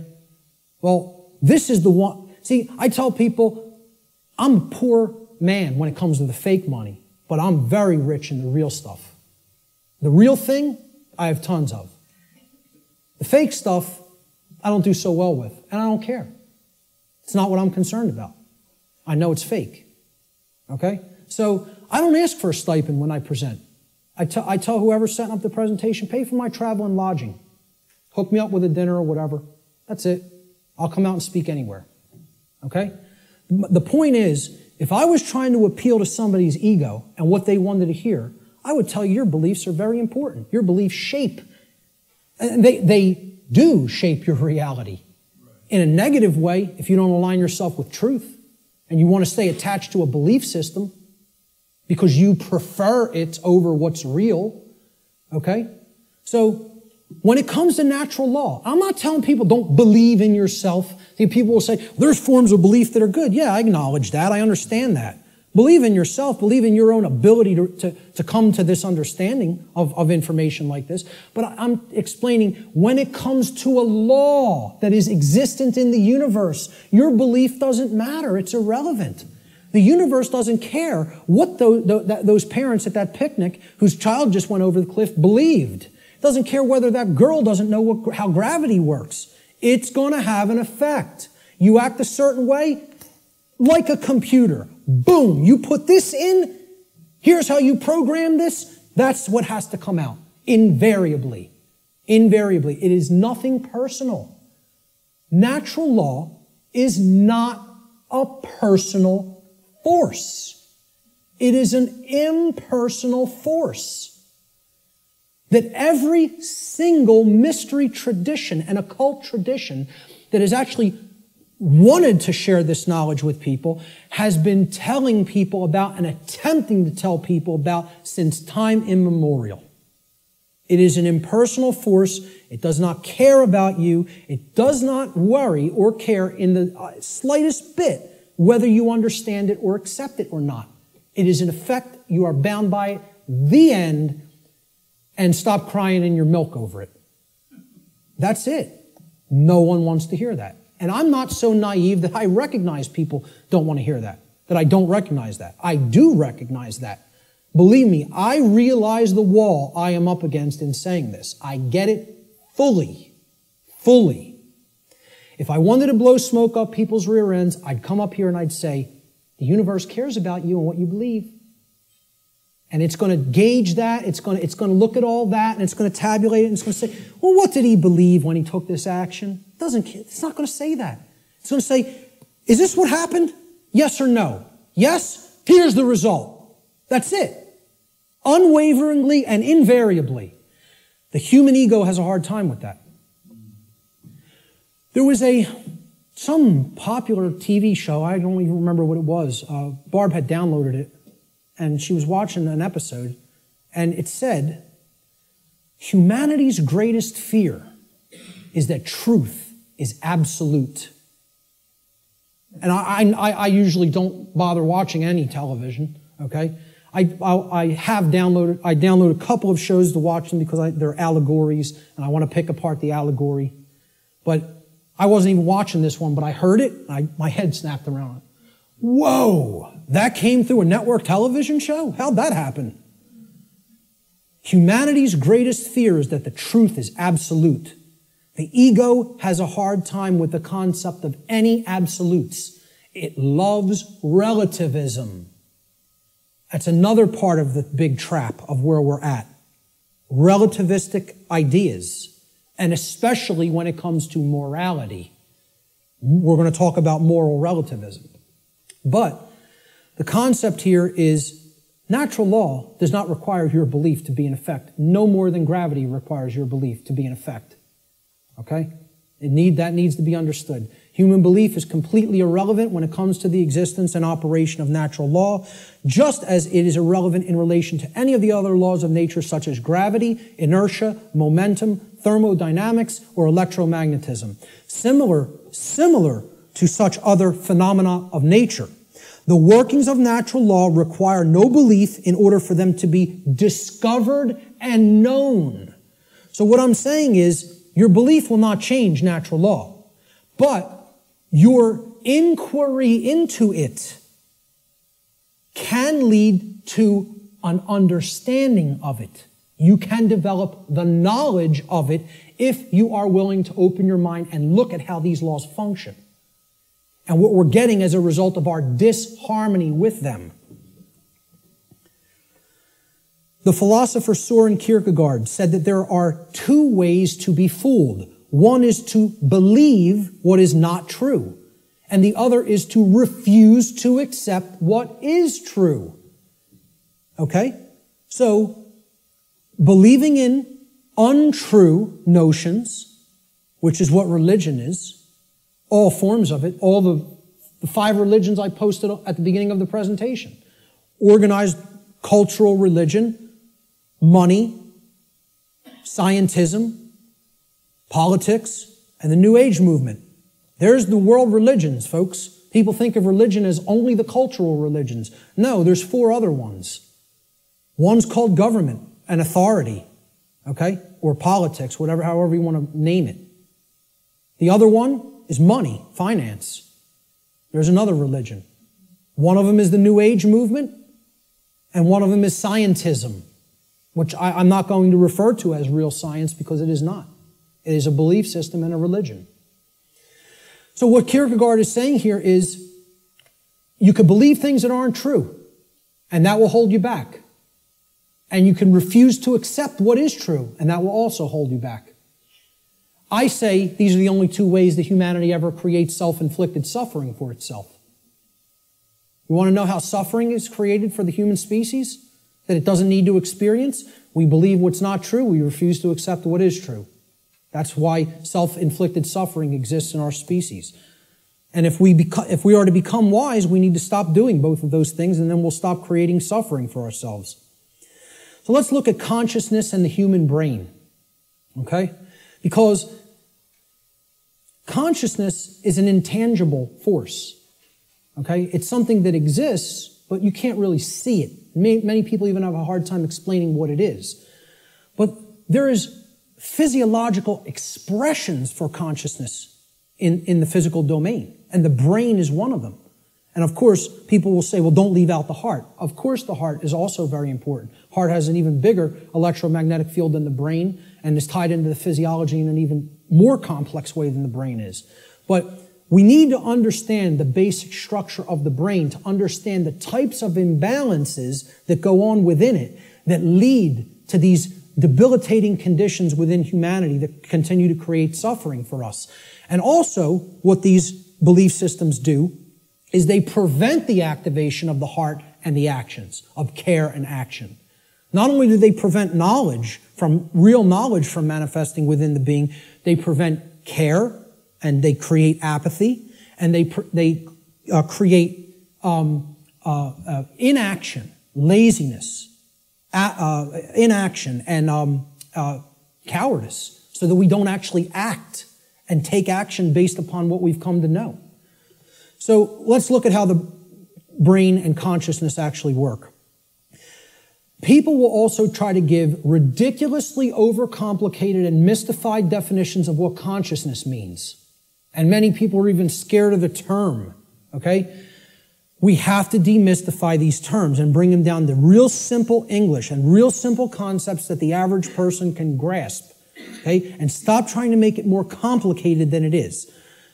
Being conscious of something, meaning having consciousness of it, is an ability of the being to recognize patterns. Remember, this is all about pattern recognition. To recognize patterns and meaning with respect to events that are taking place or have taken place, okay, both within oneself, okay, in the inner realm, in the lesser realm, the realm of the individuated consciousness, and in the realm in which the self exists and operates, the macrocosm. So let's break it down, right? Ability of a being to recognize patterns and meaning with respect to events taking place within oneself, the microcosm, and in the macrocosmic world, the world at large. And the events taking place is the truth. So it's our ability to accurately perceive truth of what has happened and what is happening. That's consciousness. That's consciousness. And it's made way overly complicated by people. It's mostly made overly complicated in the New Age movement, again, which I can't stress enough how big of a deception it is. For people, really have to go and check out my work on the New Age deception. Okay? It's on my website. It's in the video section, and it's in the podcast section. And it's a 7-hour presentation. But I'm telling you, it will be as worthwhile for you to check out as this seminar.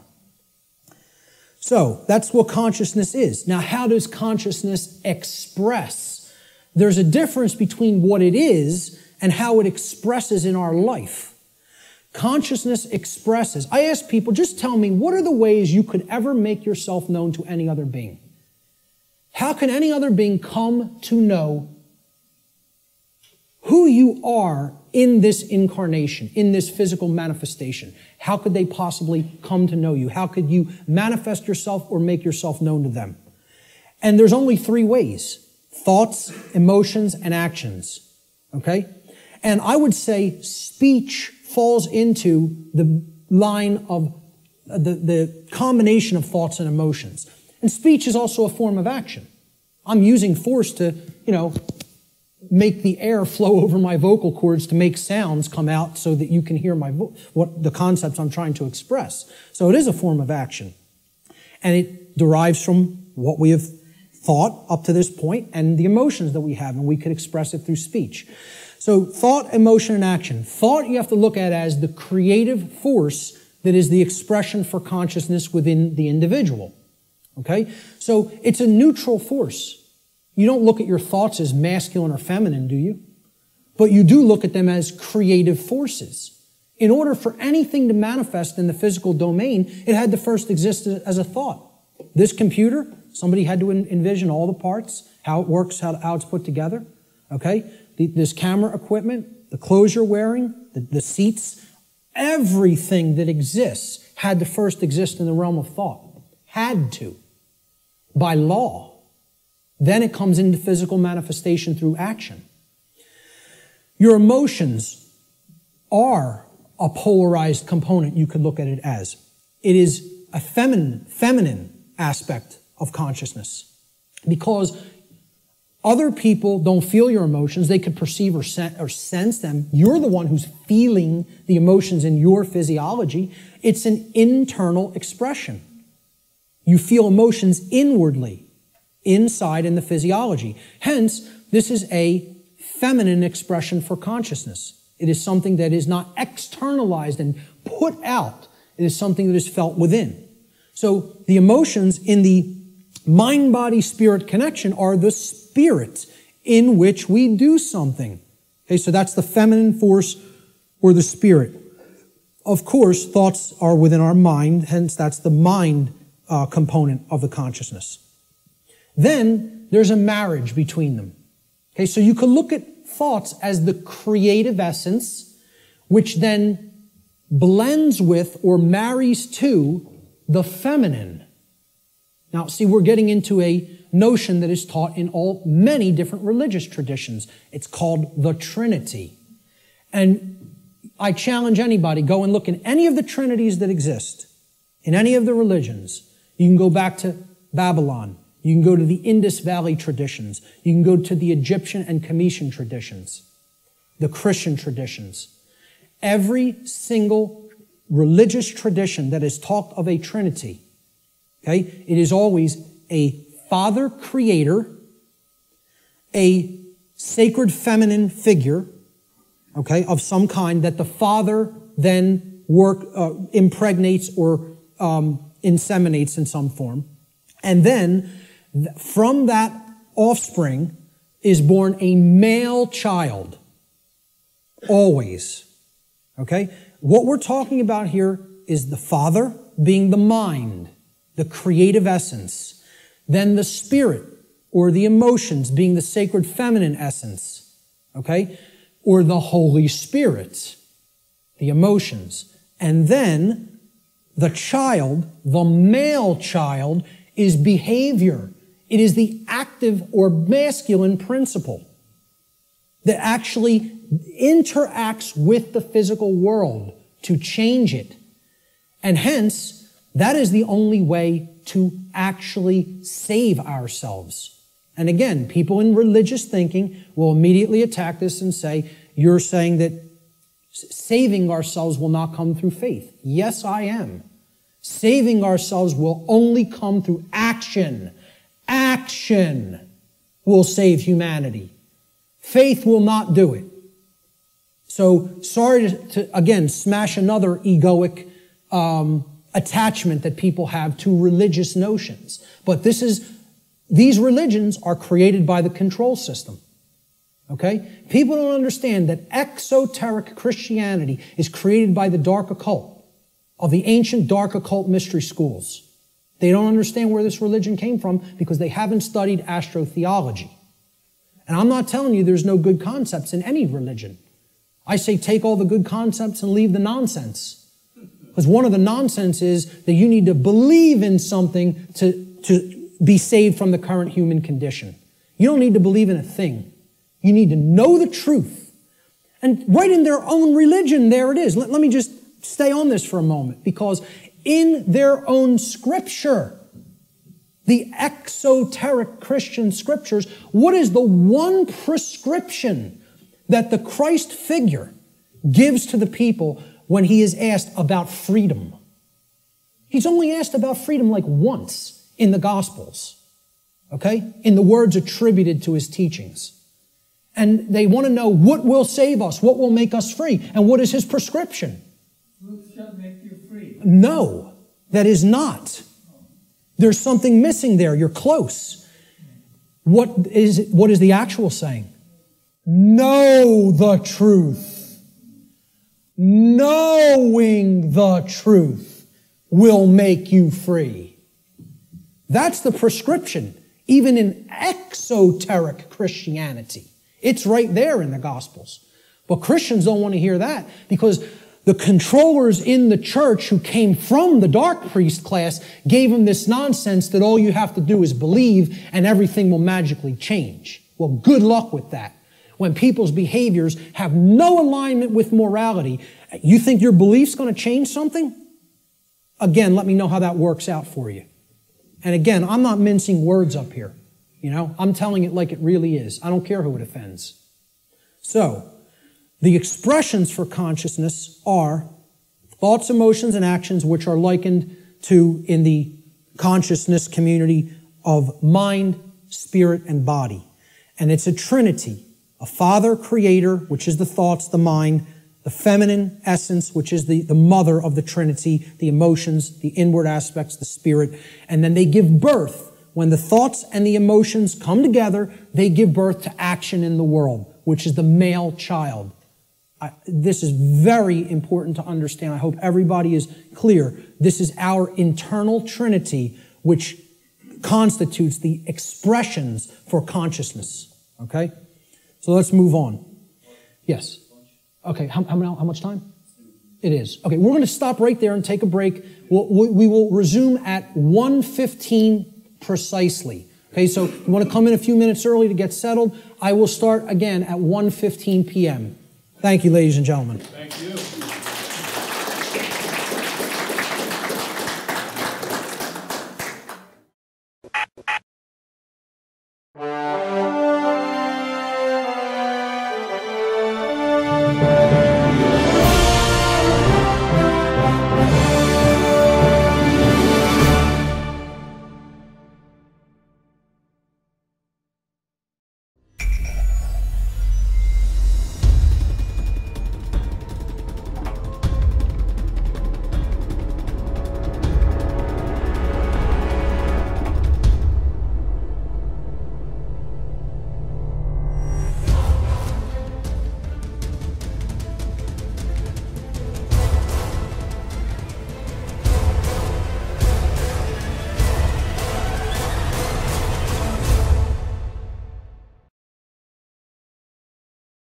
Okay.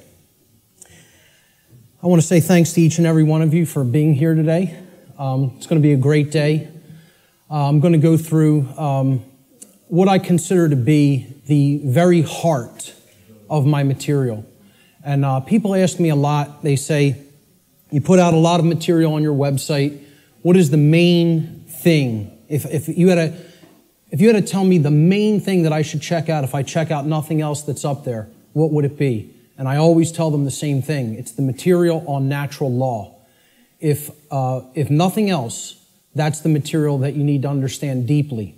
So that's what we're going to be covering here today in an extended presentation format. I want to go through a few things before we actually get started. So I call this section Before We Begin. And the word begin is actually important here because that's really what this presentation is actually about. It's initiation.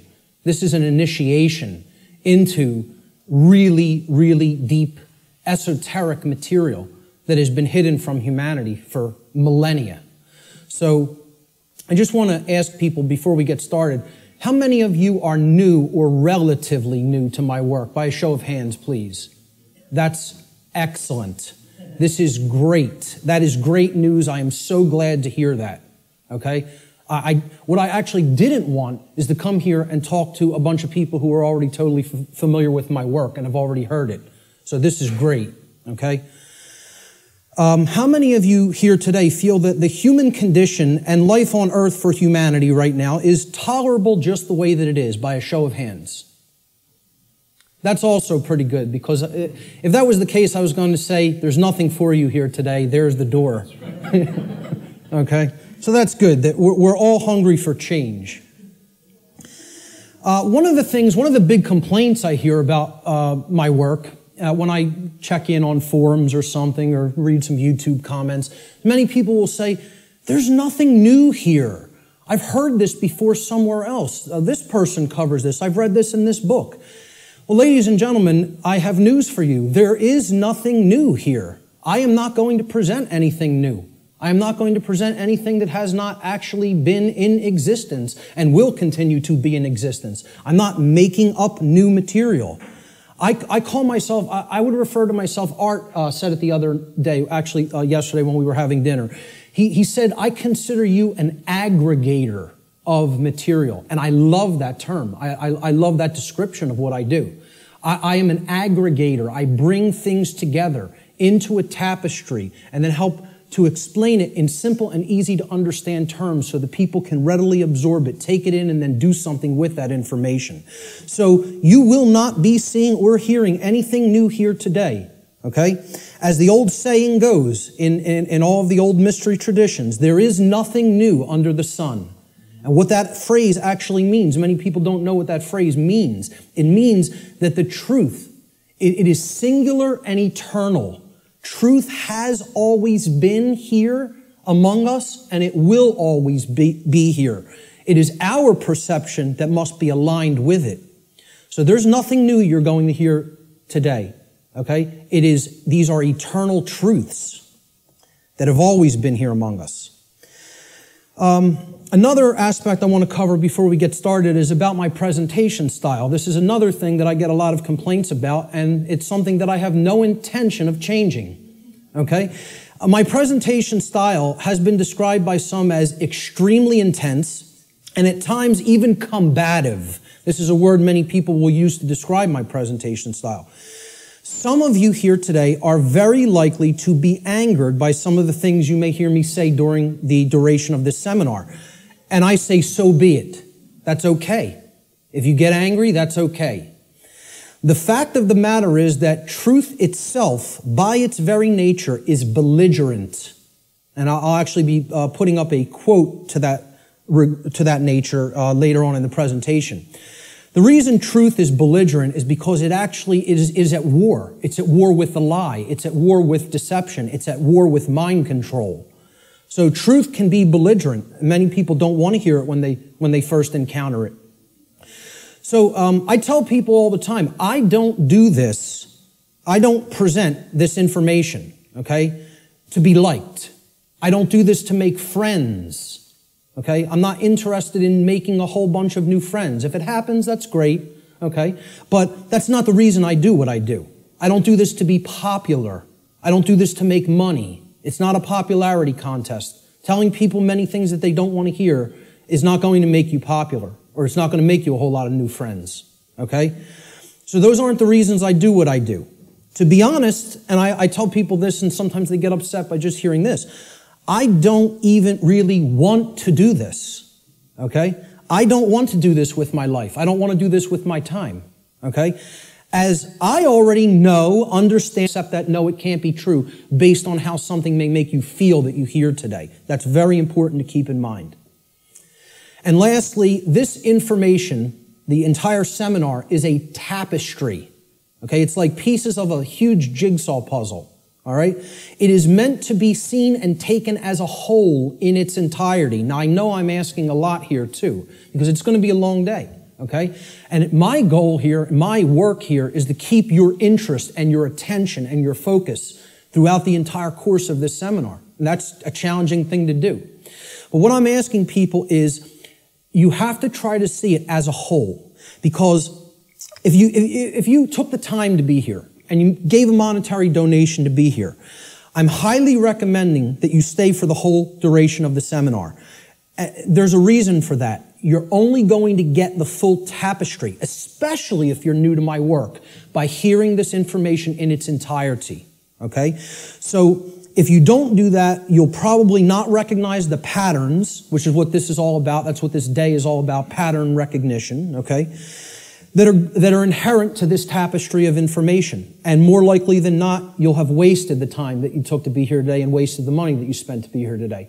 So I don't want anybody to waste their time and their money and their attention, and I don't think you do either.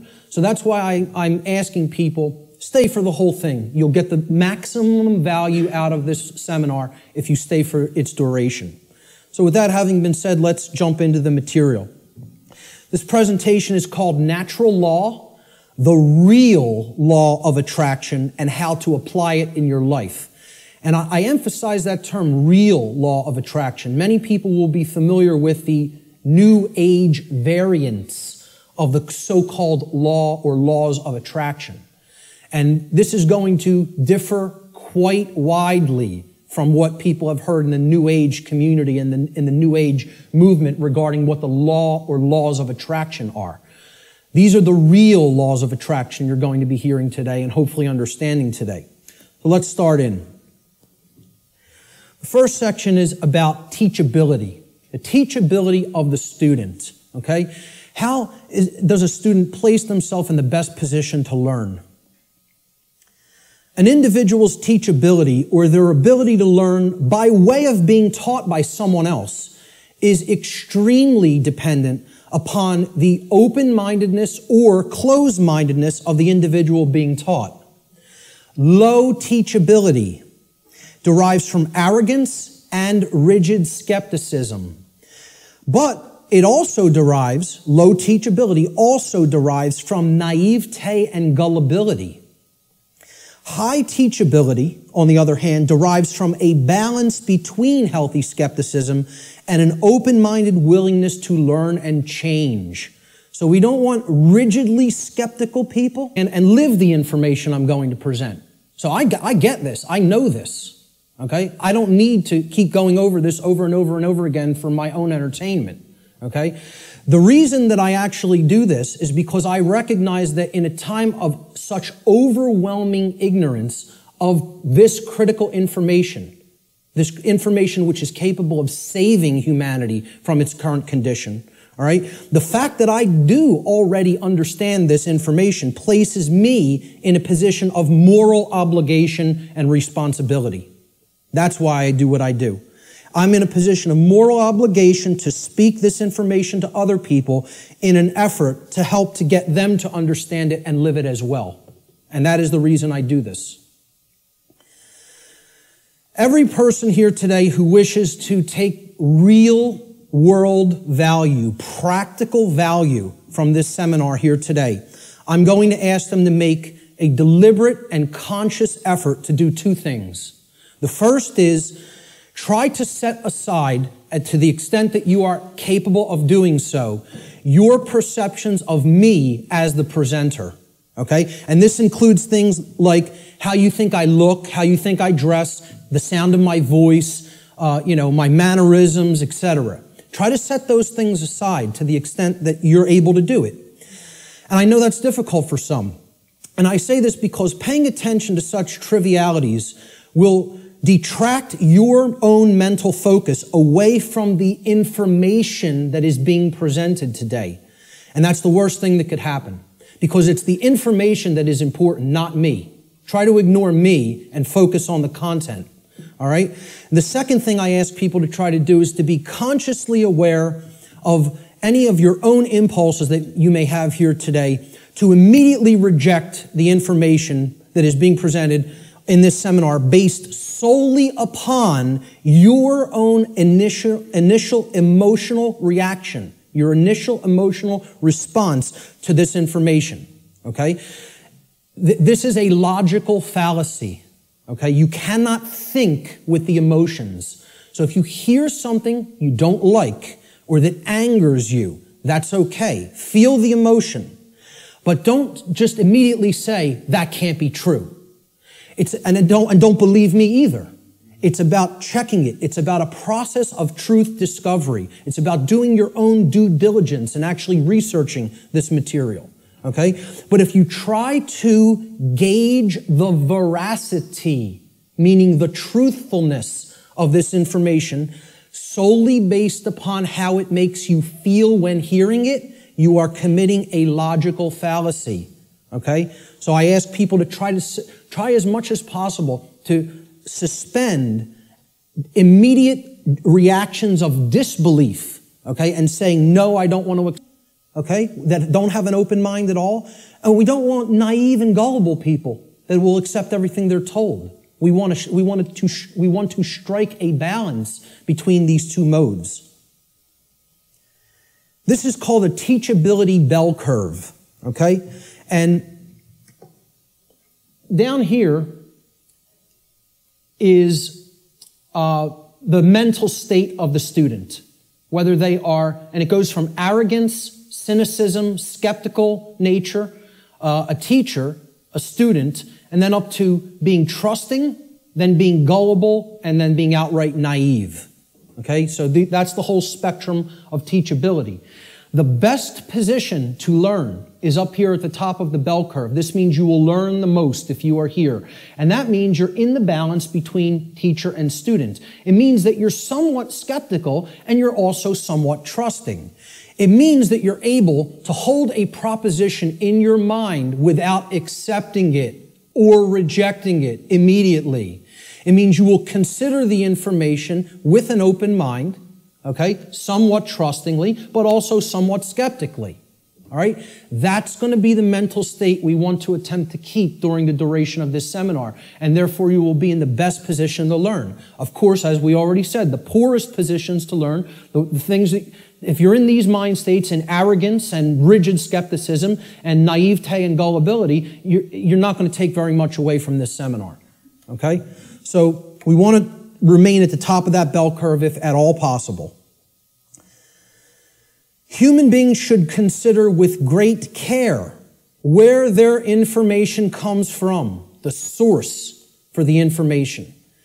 And this is because by refusing to present certain information and by influencing people to dismiss, to dissuade them from looking into certain information because they're telling you that it's unimportant or unnecessary to consider, many modern institutions like media, like so-called education institutions, are seeking to actually control human perceptions, or let's call it outright what it really is, to control the mind, okay?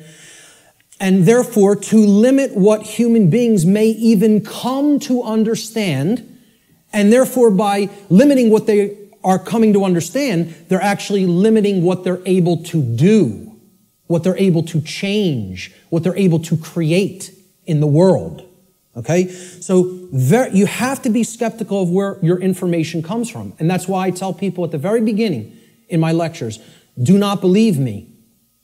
The worst thing you could do is believe what I'm telling you. You need to look into it for yourself, and most of all, you need to do personal introspection to really feel inside of yourself whether this information resonates with truth.